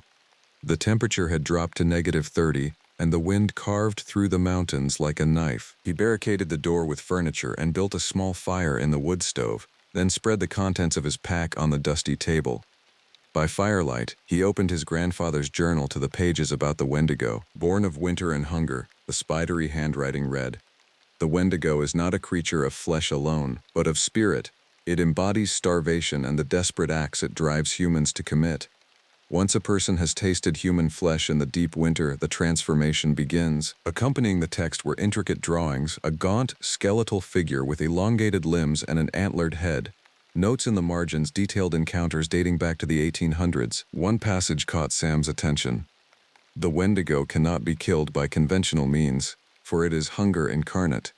But it can be bound, trapped between worlds with the proper ceremony and sacrifice." A map was sketched on the adjacent page, showing what appeared to be Yellowstone's northern region, with an X marked at what Sam recognized as Obsidian Cliffs. The final line on the page sent a chill through him that had nothing to do with the winter cold. "The binding weakens when the winter is longest and darkest, when hunger walks among men again." As if responding to his thoughts, a sound cut through the howling wind outside, a wailing cry that was neither human nor animal but something caught between worlds. It started low, then rose to a pitch that made the windows vibrate. Sam doused his fire immediately and crouched in darkness, rifle ready. The crying stopped abruptly, replaced by the sound of something large moving around the cabin, testing the walls and windows. Then came a voice, eerily human. "Sam." It dragged his name out in a parody of human speech. "We're so hungry, Sam." It was his cousin's voice, Mark Blackwater, who had disappeared in these mountains 15 years ago. Maya's first day in the field with Elena Delgado was a brutal introduction to Yellowstone's backcountry. They had been hiking for 6 hours through deep snow, following a grid pattern around the last known location of Sam Blackwater. "The tracks stop here," Elena said, kneeling beside a set of impressions in the snow. "Then they just disappear." Maya examined the area carefully. No signs of animal predation, no blood, no struggle. She pointed to the strange, elongated tracks that seemed to follow Sam's. "And these other prints, they're consistent with the photos Wilson showed me. You know what some of the old-timers are saying?" Elena's voice dropped. "They think it's a Wendigo." Maya raised an eyebrow. "A mythological creature. Myth to some, reality to others." Elena stood, scanning the tree line. "Sam Blackwater comes from a Shoshone family that's been in these mountains for generations. His grandfather was known for tracking things most rangers pretend don't exist." "I'm a scientist," Maya reminded her. "I deal in observable phenomena." Elena's laugh was short and without humor. "Spend enough time in these mountains, Doctor, and you'll find the line between observable and impossible gets real thin." As if to punctuate her point, a sound echoed through the valley. A high, keening wail that made both women freeze in place. It wasn't a wolf or any animal Maya could identify. "What the hell was that?" Maya whispered. Elena unholstered her sidearm. "That's the sound 3 separate search teams reported hearing before communication was lost." As darkness approached, they sought shelter in a ranger outpost, a small, well-stocked cabin used during summer months. Elena secured the perimeter while Maya set up their communications equipment. "Base, this is Ranger Delgado and Dr. Chen. We've reached Outpost 5. And will continue the search at first light. No sign of Ranger Blackwater, but we've identified similar track patterns to the previous disappearances. Over." The radio returned only static. "The storm must be interfering," Elena said, though her expression suggested she didn't believe it. She pulled a worn book from her pack and handed it to Maya. "You might want to read this tonight. It's a collection of incident reports dating back to the park's founding. Cases that were never officially explained." Maya flipped through pages of meticulous documentation. Photographs, sketches, and written accounts of rangers and visitors describing encounters with something that hunted in the deep winter. "Elena," Maya said slowly, "some of these accounts go back over 100 years, but they're describing the same phenomenon." "Now you're getting it," Elena nodded. "Whatever's out there, it's been here a lot longer than us." That night, as wind battered the small cabin, Maya was awakened by a scratching at the windows. Elena was already up, her silhouette visible against the dim light of the wood stove, shotgun ready. "It's testing the cabin," Elena whispered. "Looking for a way in." Outside, something moved across the porch. Through the frosted window, Maya caught a glimpse of a figure, impossibly tall and thin, with limbs that seemed too long for its body. Its head brushed the top of the doorframe, and what looked like antlers scraped against the wood. Then it spoke, in a voice cracked and dry as dead leaves. "So hungry. Please, help us." While Maya and Elena were tracking him in the backcountry, Sam Blackwater had managed to make his way to a place few people knew existed. Deep in the Yellowstone wilderness, accessible only by a series of hidden game trails, stood a small cabin that didn't appear on any park maps. The elderly woman who opened the door had expected him. "I've been waiting for you, Samuel." Martha Running Wolf had been the park's unofficial historian for 40 years, documenting the stories most officials dismissed. "It's back, isn't it?" Sam asked as she ushered him inside. Martha nodded gravely. "The signs are all there. The coldest winter in a century. Animals fleeing their territories. And now, people vanishing." The interior of the cabin was lined with bookshelves containing journals, photographs, and artifacts collected over decades. Martha led Sam to a table where an ancient map was spread out, weighted down with stones at each corner. "The Wendigo is bound to this land," she explained, her finger tracing a circle around the northern sector of the park. "Every 40 years, when the winter is harshest, the binding weakens. It begins to hunt again." My grandfather's journal mentioned a binding ceremony at Obsidian Cliffs. Yes. In 1894, after a particularly deadly winter, 7 medicine men from different tribes came together to bind the spirit. Before that, it was 1854, during another brutal winter when an entire expedition disappeared. Only one man survived to tell what happened, how hunger drove them to the unthinkable. Sam studied the map intently. "The binding is weakening now." "It's already broken," Martha corrected him. "What you're tracking is just the beginning. The Wendigo has awakened, but it's still weak. It needs to feed to regain its full strength." "How do we stop it?" Martha pulled an ancient leather pouch from a locked chest. "The ceremony must be performed again at the winter solstice, 3 days from now. But it requires someone connected to this land by blood, someone who understands what we're facing." She fixed Sam with a penetrating gaze. "It was supposed to be your grandfather, before he passed. Now that responsibility falls to you." "I don't know the old ways like he did," Sam protested. "But you have his journal, and you have me." Martha handed him the leather pouch. "Inside are the sacred items needed for the binding. But there's something else you need to know, Samuel.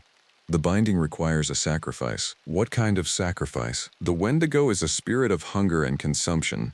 To bind it, you must offer something of equal power, a piece of yourself. Your grandfather lost his right hand in the previous binding." Sam absorbed this information silently, feeling the weight of generations settling on his shoulders. "There's one more thing," Martha said, pulling out a faded photograph. "The Wendigo doesn't just take people, it becomes them, using their voices and memories to lure others.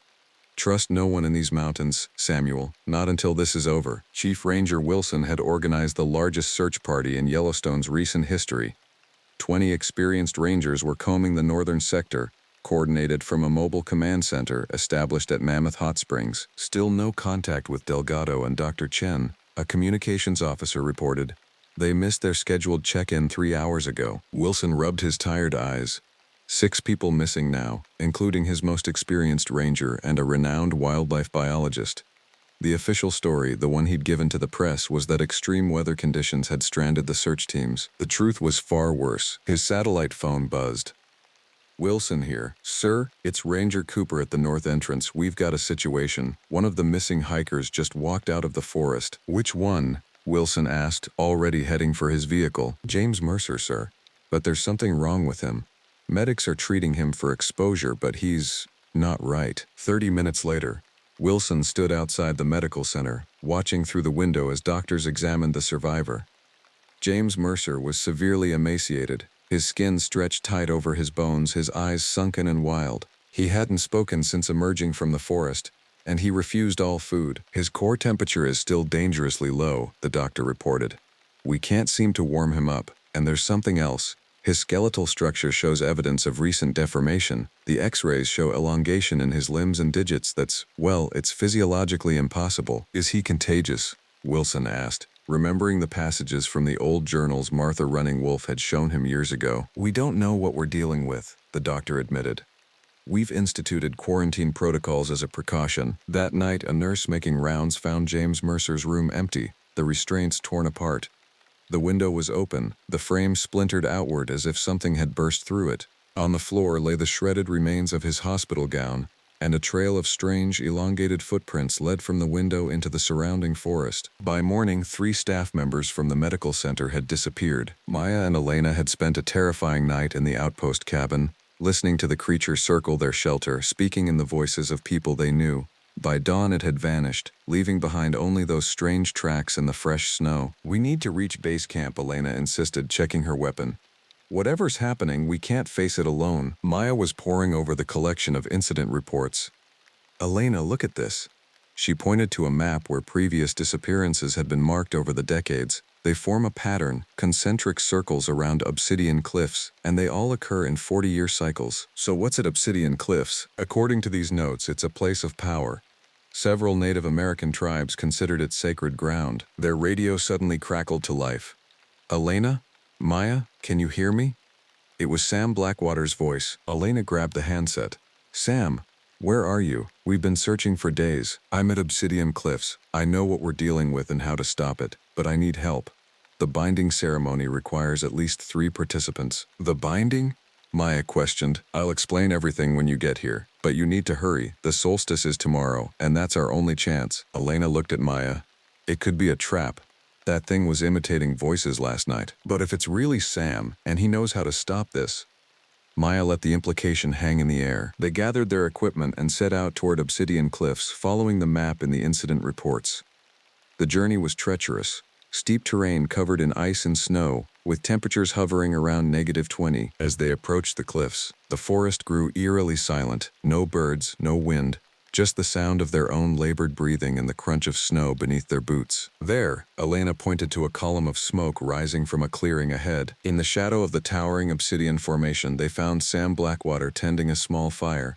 His face was gaunt, his eyes deeply shadowed, but he greeted them with obvious relief. "Thank God you made it," he said, quickly ushering them into a crude shelter constructed of branches and tarp. Inside, the walls were covered with symbols drawn in what looked like red ochre. "What is all this?" Maya asked, examining the markings. "Protection," Sam explained. "The Wendigo can't cross these wards."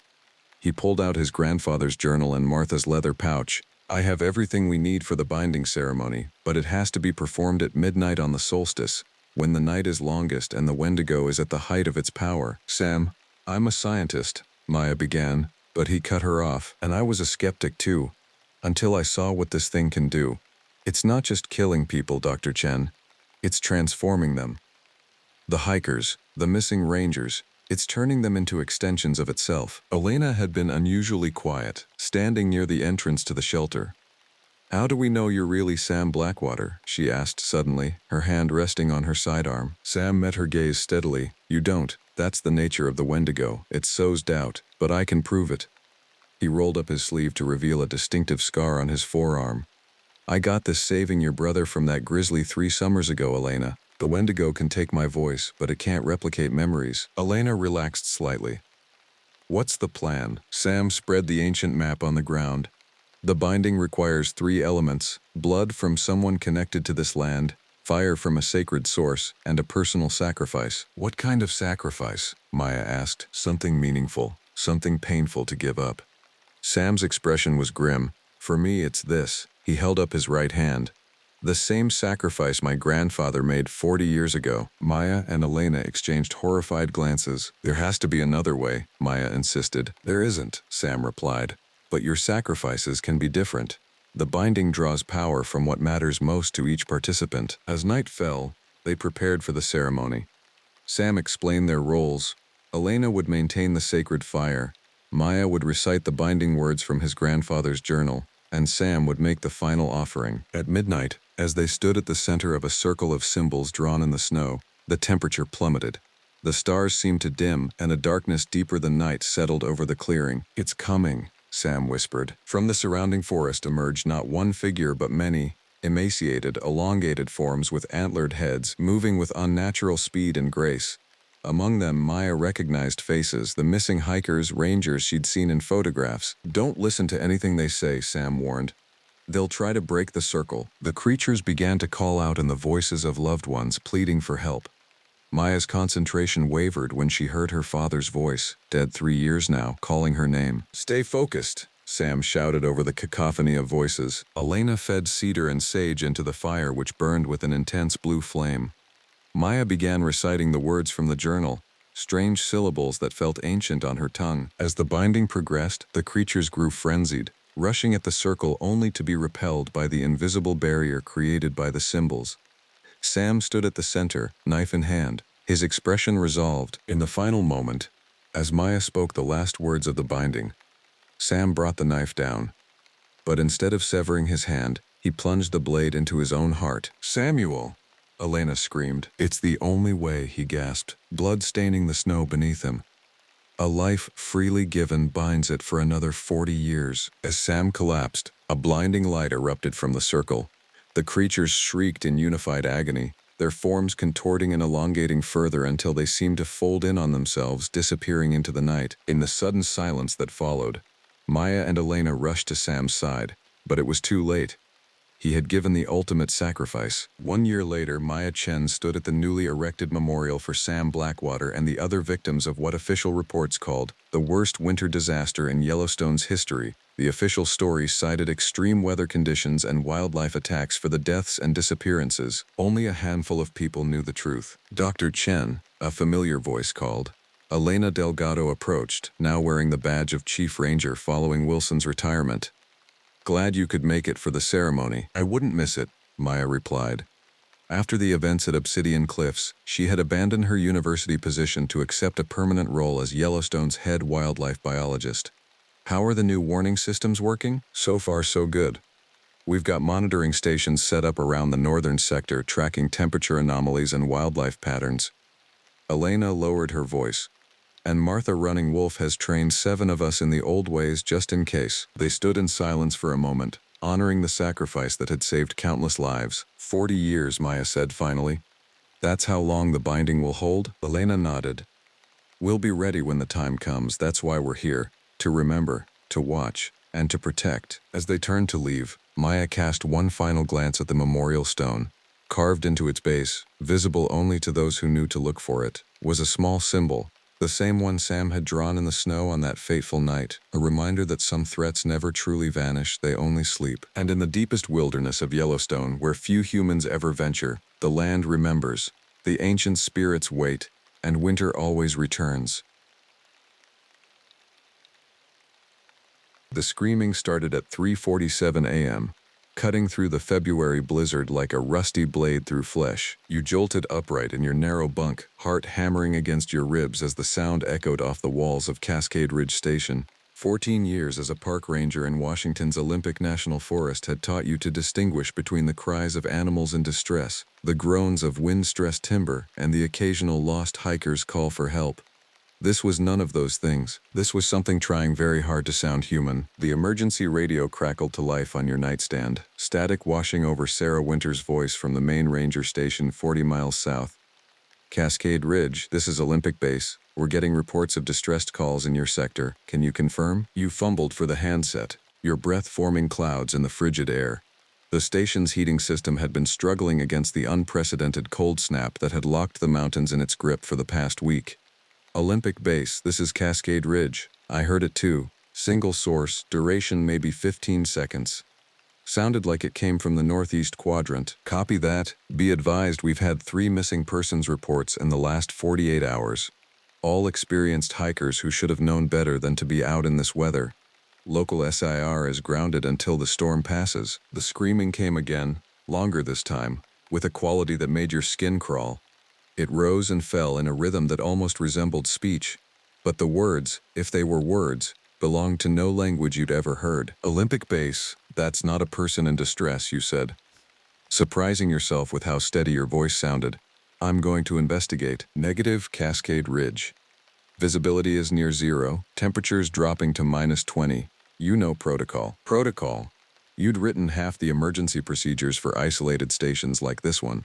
But protocol didn't account for the way that sound seemed to burrow into your skull and take root there, or the absolute certainty growing in your gut that something was very wrong in your forest. "I'm suited for cold weather operations base. I can handle a short-range reconnaissance." A long pause filled only with static. "Your call, Ranger.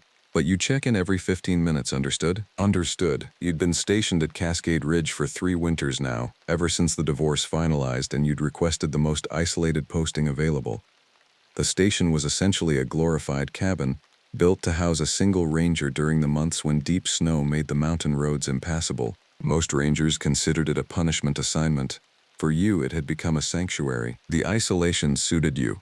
Up here, 40 miles from the nearest town and accessible only by snowmobile or helicopter, you could work without the complications of human politics, departmental bureaucracy, or well-meaning colleagues who thought you should get back out there and start living again. The forest didn't judge, it simply was, in all its harsh and beautiful indifference. But as you pulled on layer after layer of cold weather gear, you found yourself wishing for the first time in years that you weren't quite so alone. The storm had been building for days, transforming the familiar landscape into something alien and hostile. What had been gentle slopes and well-marked trails just a week ago were now buried under 6 feet of snow, with drifts twice that height sculpted by winds that howled down from the peaks like the voices of angry spirits. You strapped on your snowshoes and stepped out into the maelstrom. The cold hit you like a physical blow, even through your insulated gear. Your breath froze instantly, forming ice crystals that clung to your balaclava.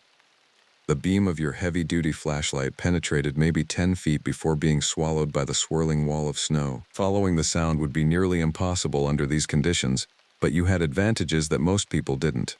You knew every ridge, every stand of trees, every depression in this section of forest. More importantly, you knew how sound traveled here, how the mountain terrain could amplify and redirect even the smallest noise. The screaming had come from the northeast, which meant the old-growth section near Whitewater Creek. It was rugged country even in good weather, full of deadfalls and hidden ravines that could easily claim an unprepared hiker. In conditions like this, it was a death trap. You keyed your radio. Olympic Base, Cascade Ridge. I'm approximately 200 yards northeast of the station, moving toward Whitewater Creek drainage. Copy. How's the going? Slow but manageable? No further contact from our unknown source? That wasn't entirely true. You hadn't heard the screaming again, but something else was bothering you. Something you couldn't quite identify. It took you nearly 10 minutes of trudging through thigh-deep snow before you realized what it was. The forest was too quiet. Even in the worst winter storms, there should have been some signs of life. The rustle of small creatures in the undergrowth, the distant crack of ice-laden branches, the soft thump of snow sliding off pine boughs. Instead, there was only the wind and the crunch of your snowshoes. It reminded you of the eerie silence that sometimes fell over battlefields, according to your grandfather's war stories. The kind of quiet that settled over places where something terrible had happened, as if nature itself was holding its breath. You were so focused on the unnatural silence that you almost missed the tracks. They appeared suddenly in the overlapping beams of your flashlight, cutting across a small clearing where the wind had scoured the snow down to a more manageable depth. At first glance, they looked almost human, the right general size and shape, spaced about right for bipedal locomotion. But as you knelt for a closer look, the differences became clear. The tracks were wrong in ways that made your trained eye want to reject what it was seeing. They were human-sized but too wide, with what appeared to be elongated toes that ended in deep gouges in the frozen ground beneath the snow. Most disturbing of all, they seemed to show areas where the skin or outer surface had come loose, leaving ragged edges and strange patterns that looked almost like something had been partially skinned while still walking. You photographed the tracks with your camera, though you doubted the images would capture the full strangeness of what you were seeing. As you worked, a new sound reached your ears, not the screaming this time, but a rhythmic scraping, like something being dragged across rough bark. The sound was coming from deeper in the forest, toward the creek. You keyed your radio again. Olympic Base, I've found tracks. Unusual configuration. I'm going to follow them. Description? You hesitated. How do you describe tracks that shouldn't exist? Large humanoid prints, but distorted.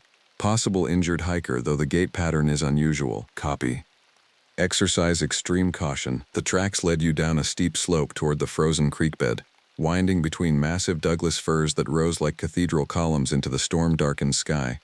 The scraping sound grew louder as you descended, accompanied now by a wet tearing noise that made your stomach clench. At the bottom of the slope you found the source of the sounds, and wished you hadn't. The thing crouched beside Whitewater Creek was wearing Fletcher Morrison's face. You knew it was Fletcher because you checked his backcountry permit just 3 days ago, remembered his nervous laugh when you'd warned him about the incoming storm. He'd been an experienced hiker from Seattle, confident in his gear and abilities despite your recommendations that he postpone his solo trek until the weather cleared. Now Fletcher, or what had been Fletcher, knelt in the snow with his back to you, methodically peeling strips of bark from a massive cedar trunk with movements that were too fluid, too purposeful, for someone who should have been dead from exposure hours ago. The scraping sound you'd been hearing was Fletcher's fingernails, except they weren't fingernails anymore. They'd grown into curved yellow talons that cut through the bark like it was paper, leaving deep gouges in the ancient wood. Each strip he pulled free revealed pale, writhing things underneath that might have been grubs or might have been something much worse. These he ate with mechanical precision, never pausing, never looking up from his work. You should have backed away immediately, should have returned to the station and called for backup for a hazmat team, for anyone who might have training in dealing with whatever biological or chemical agent had done this to Fletcher. Instead, you found yourself frozen in place, watching in fascinated horror as the thing that had been a man continued its methodical feeding. That was when you noticed the skin. Great sheets of it hung from Fletcher's arms and back like a loose coat, flapping in the wind. In some places it had torn completely away, revealing dark muscle tissue that moved with an oily, liquid quality. Where the skin remained attached, it had a translucent quality that reminded you of a snake preparing to shed. But unlike a snake, Fletcher's skin was growing back even as it fell away. You could see new tissue forming at the edges of the tears, spreading outward with visible speed. The process looked agonizing, but Fletcher gave no sign of pain. He simply continued his feeding, occasionally making soft sounds of satisfaction that were the most human thing about him. Your radio crackled softly in the silence.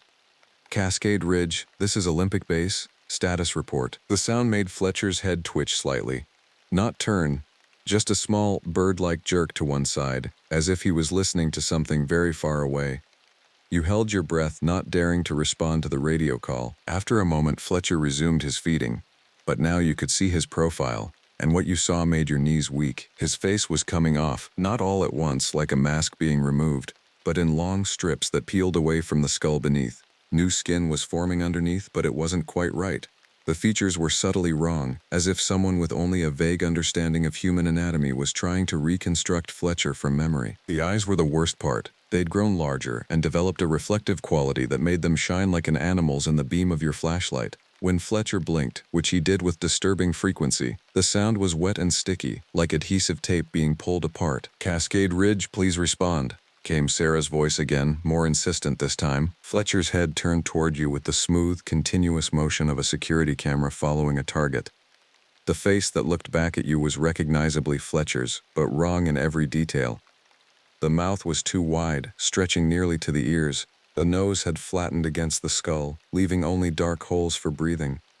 And those eyes, those horrible silver eyes, focused on you with unmistakable intelligence. It smiled. The expression split its face nearly in half, revealing rows of teeth that had been filed or grown into sharp points.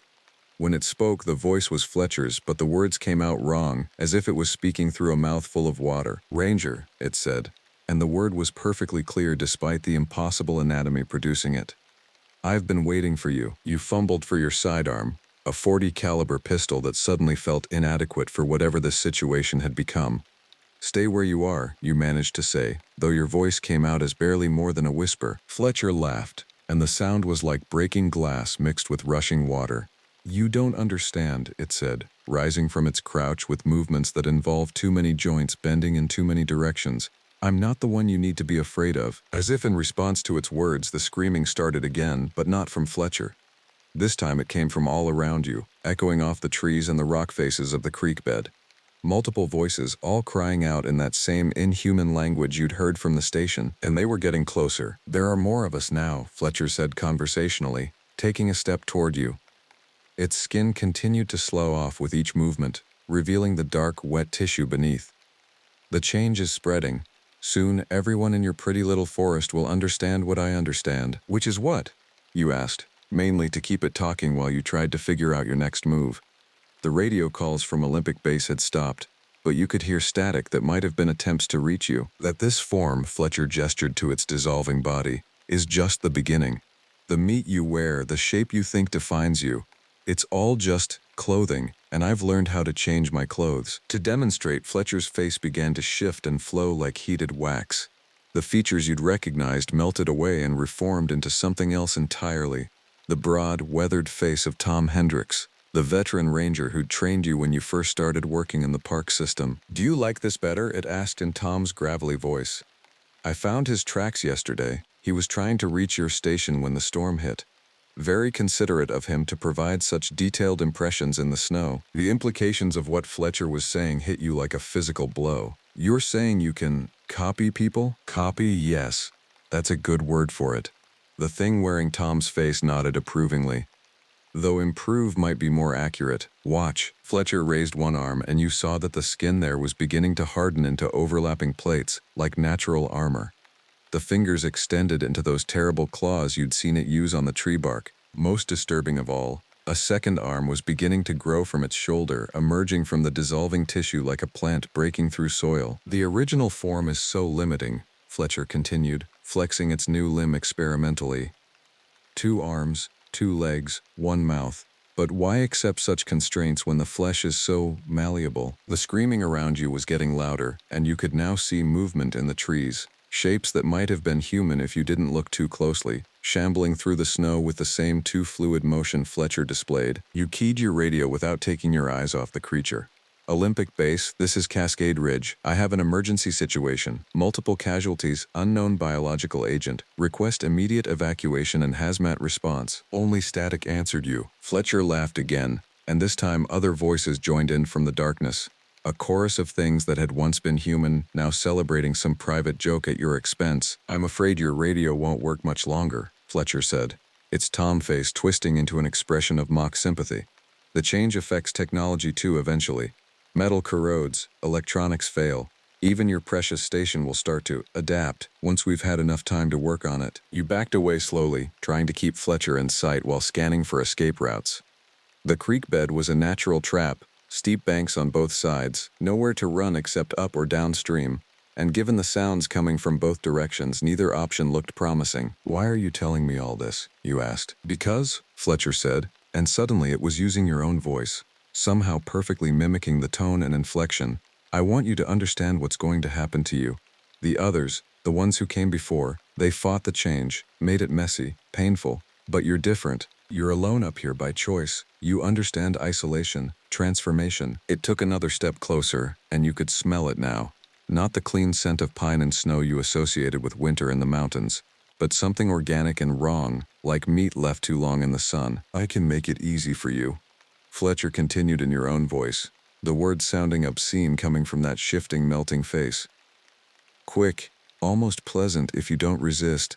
All you have to do is let me touch you." The thing that had been Fletcher extended one hand toward you, palm up in a gesture of invitation. The skin there was transparent enough that you could see the bones beneath, but they weren't human bones anymore, too long, with extra joints, and something like veins or tendrils connecting them in patterns that hurt to look at directly. You raised your pistol and aimed for center mass. "I think I'll pass." Fletcher's expression didn't change, but the other sounds in the forest stopped abruptly. The sudden silence was even more terrifying than the screaming had been. "That won't help you," Fletcher said sadly. "But I understand. The fear makes you want to fight. It's natural." You squeezed the trigger. The bullet took Fletcher's center mass, exactly where you'd aimed it. The impact spun the creature around and dropped it face first into the snow, black fluid spreading in a widening pool around the entry wound. For a moment you allowed yourself to believe you'd solved the problem. Then Fletcher pushed itself up on its arms and turned to look at you over its shoulder, wearing an expression of mild annoyance. "That was rude," it said in Tom's voice, though something had happened to its mouth during the fall. The lower jaw now unhinged like a snake's, giving it a cavernous maw lined with those needle-sharp teeth. "I was trying to be civilized about this." You fired again and again, putting 3 more rounds into Fletcher's torso. Each shot produced the same result, a spray of dark fluid, a momentary pause, and then business as usual. Whatever Fletcher had become, conventional weapons weren't going to stop it. The creature flowed back to its feet with that unnatural grace, seemingly unbothered by the holes in its body. If anything, the wounds appeared to be closing, new tissue growing over the damaged areas like time-lapse footage of healing. "The bullets pass right through," Fletcher explained helpfully, brushing snow off what remained of its clothing. "The flesh remembers its shape, you see, returns to form. It's really quite elegant once you understand the process." Around the creek bed, more shapes were emerging from the tree line. You caught glimpses of faces you recognized. Mary Chen from the Visitor Center, Rick Kowalski from Search and Rescue. Others whose names escaped you but whose features were burned into memory from staff meetings and training exercises. All of them showed the same signs of transformation you'd seen in Fletcher.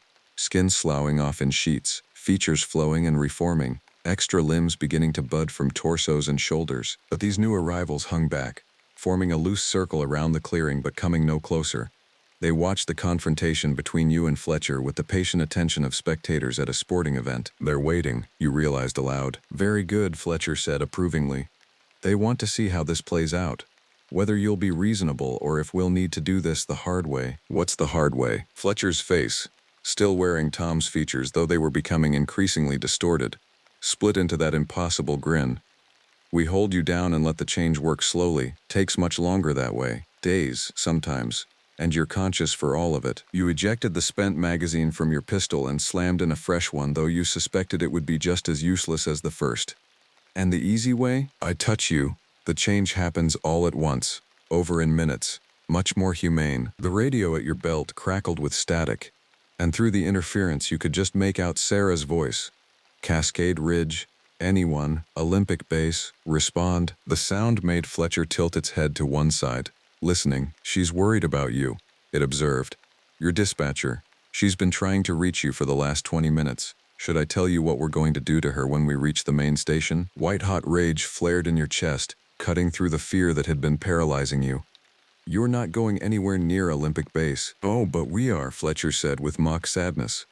The change needs to spread, you see. It's not content to stay here in your little corner of the forest. It wants to grow, to encompass everything, to show all of humanity what they could become if they'd just let go of their attachment to a single static form. The creature began walking toward you, moving with deliberate slowness.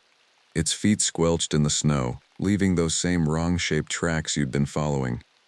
The other transformed figures moved with it, tightening their circle but still maintaining their distance. But first, Fletcher continued, we need you to join us. You're the key, you see.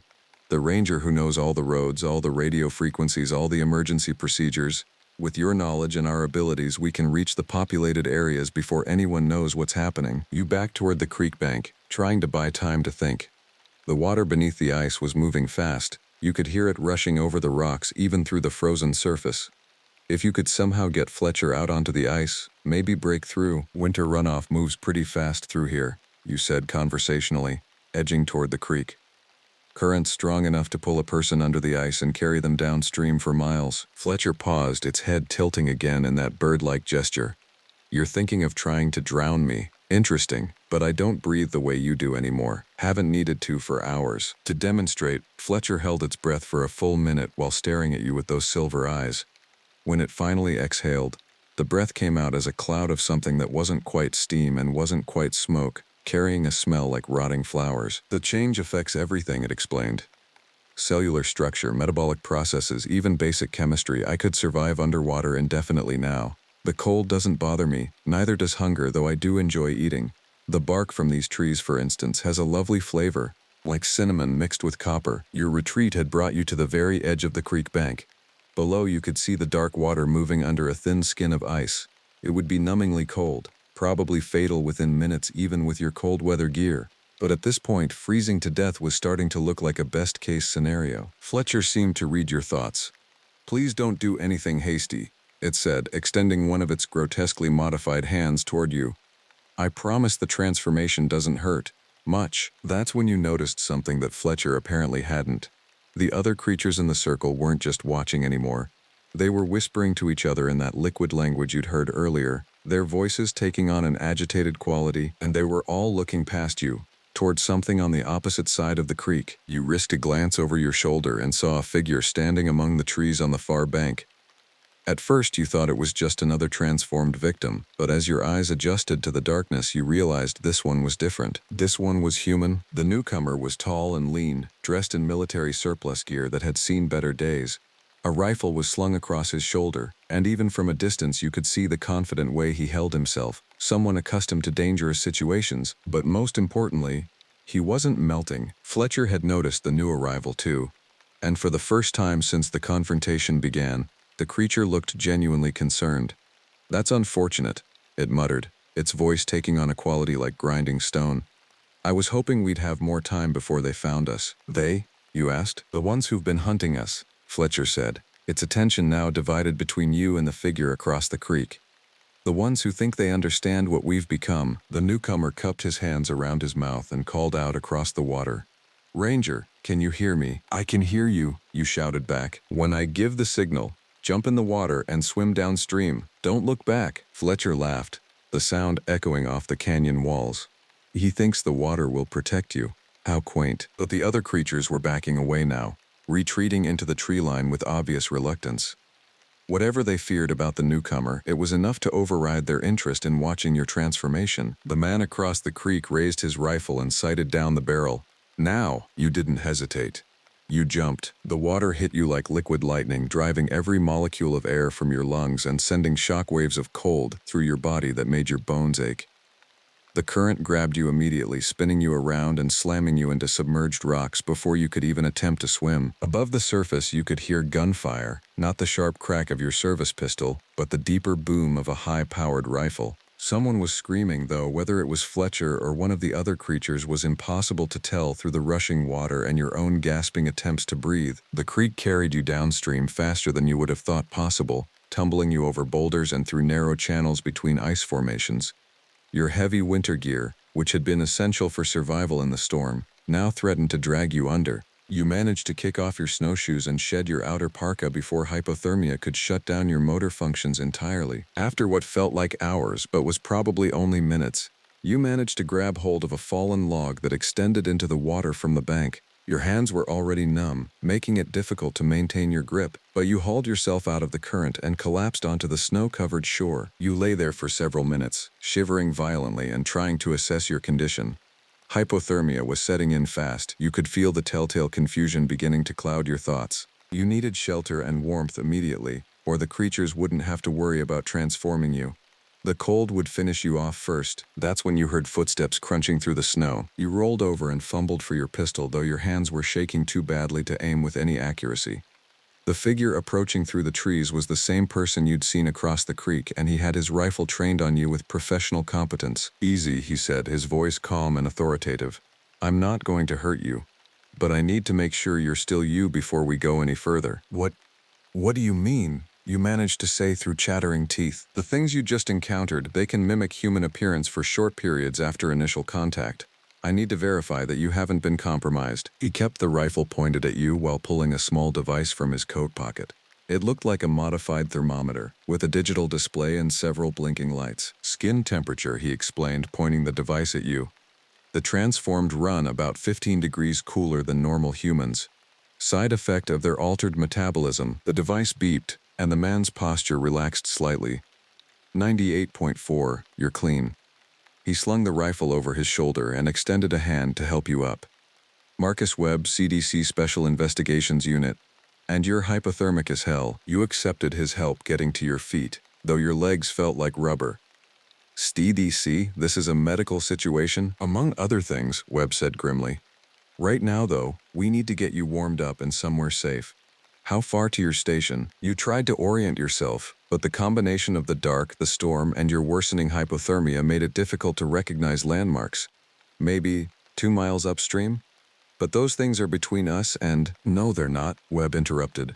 They scattered when they realized what they were dealing with. The transformation makes them stronger and more adaptable, but it also makes them cautious. They've learned to fear certain things. Like what? Webb was already moving, checking a GPS unit while scanning the forest around you. Like the fact that we've figured out how to kill them permanently. He led you through the trees at a pace that should have been impossible to maintain in the deep snow. But somehow Webb seemed to glide over the surface while you floundered behind him. Despite your condition, you noticed that he moved with the easy confidence of someone who'd spent significant time in wilderness environments. How long have you been tracking them, you asked, mainly to keep talking and stay conscious. About 3 weeks, since the first reports came in from a logging camp near Mount Baker. By the time our team arrived, half the crew had been transformed and the other half were dead. We've been following the spread pattern south ever since. Spread pattern? Webb glanced back at you, and you could see grim satisfaction in his expression.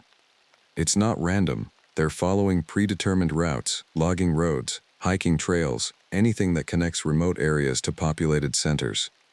Someone or something is directing them. The implications of what he was saying began to sink in despite your mental fog. You're talking about an organized intelligence behind this. I'm talking about an invasion, Webb said bluntly. These things aren't just randomly transforming people, they're building a network, using human knowledge and infrastructure to spread as efficiently as possible. You were quiet for several minutes, focusing on putting one foot in front of the other while processing this information. When you finally spoke, your voice came out smaller than you'd intended. How many people are we talking about? In this region?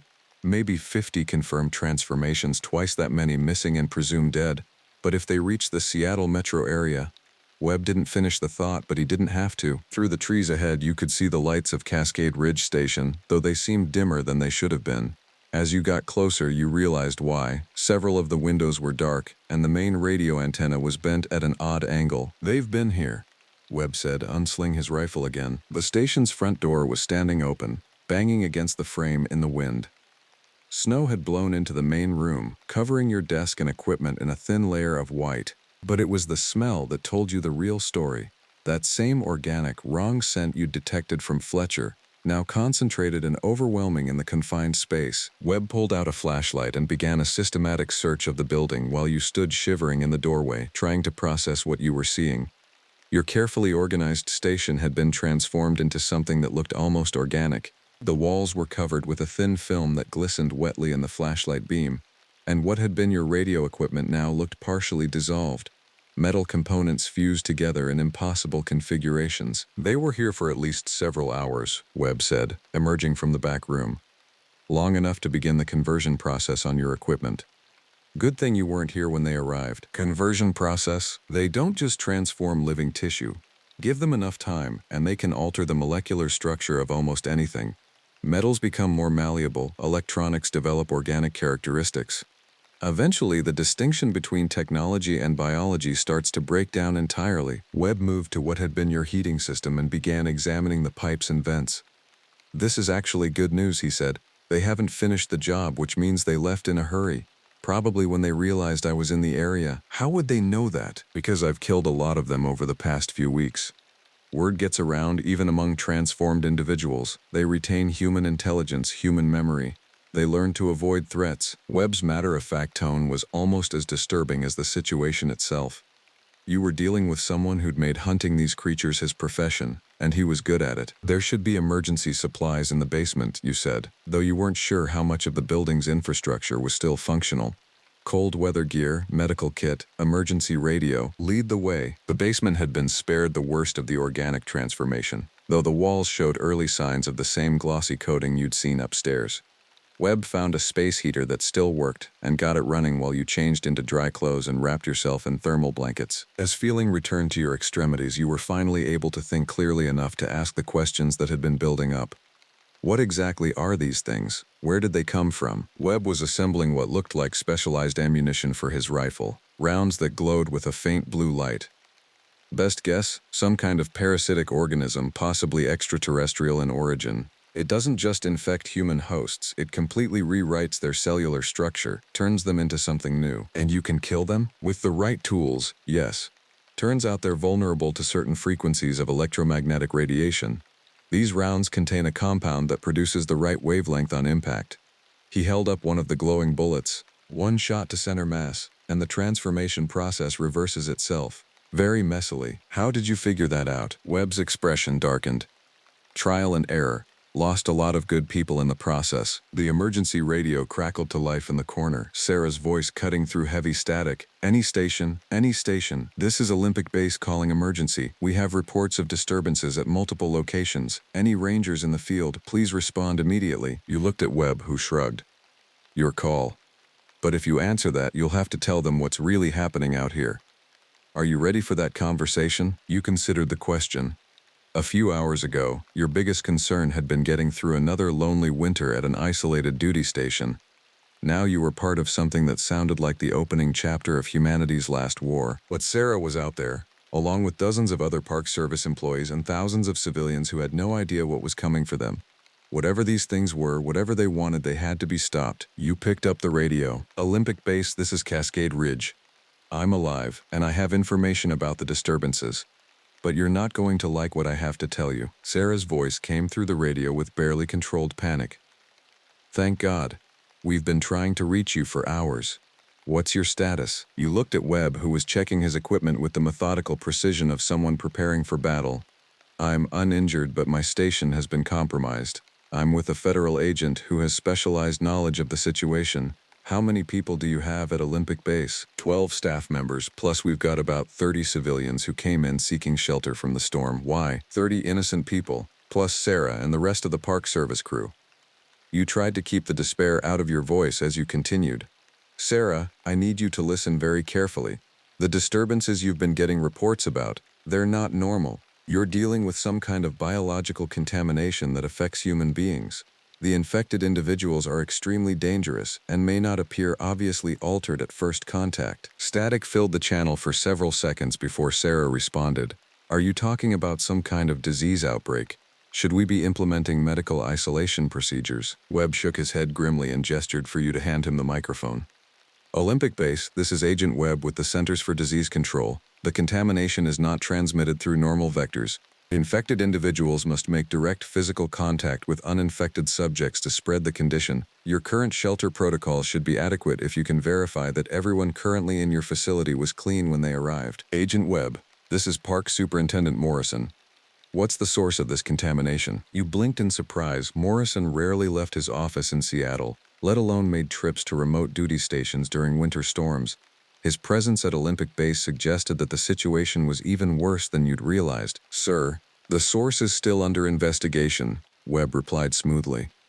What I can tell you is that we've tracked the spread pattern from several initial infection sites in the North Cascades. The affected individuals are attempting to reach populated areas, and they appear to be coordinating their movements. Coordinating how? Unknown method of communication, possibly through the altered neurological structures produced by the infection. The important thing is that they're heading your way, and they'll arrive within the next few hours if current movement patterns hold. The radio fell silent except for static. When Morrison's voice returned, it was tight with barely controlled fear. Agent Webb, are you telling me we're about to be attacked by a group of deceased individuals? Webb keyed the mic.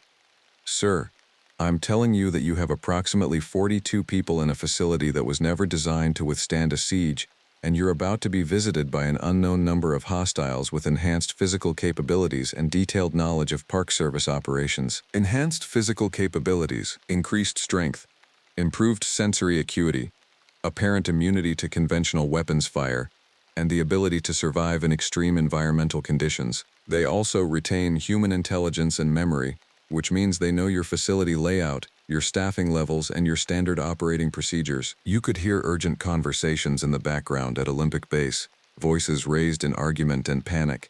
Morrison came back on the radio. Agent Webb, what do you recommend? Immediate evacuation to a more defensible position, if you have one. If not, implement lockdown procedures and prepare to defend in place.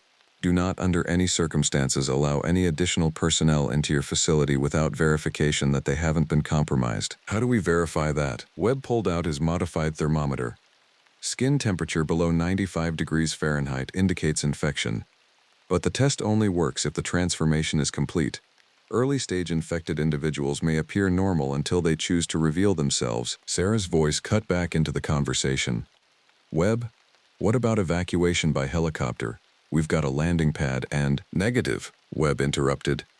The storm's too severe for flight operations, and besides, the infected can hear aircraft from miles away. A helicopter would just draw them to you faster. You took the microphone back. Sarah, what's your current defensive posture? Defensive posture?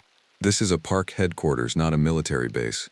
We've got some hunting rifles in the gun safe and maybe a couple of shotguns for wildlife management. Webb was shaking his head again. Conventional firearms are ineffective against fully transformed individuals. The bullets pass through altered tissue without causing significant damage. Then what do we use? Morrison's voice had taken on the edge of hysteria. Fire, Webb said simply. The transformed tissue is highly flammable. Accelerants work even better. If you can create choke points and force them to approach through areas that can be ignited, you might be able to hold them off long enough for specialized assistance to arrive. Specialized assistance? My team.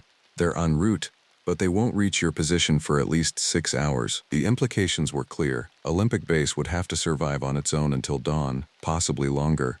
and based on what you'd seen of the creature's capabilities, the odds weren't good. You keyed the microphone again. Sarah, start moving all personnel to the most defensible part of the complex. Upper floors if you have them, interior rooms with limited access points. Gather all available flammable materials, cleaning supplies, fuel, anything that will burn hot and fast. What about the civilians? We can't ask 30 people to participate in some kind of armed defense. Webb leaned over your shoulder to speak into the mic. The infected don't distinguish between combatants and non-combatants. Everyone in that building is a target.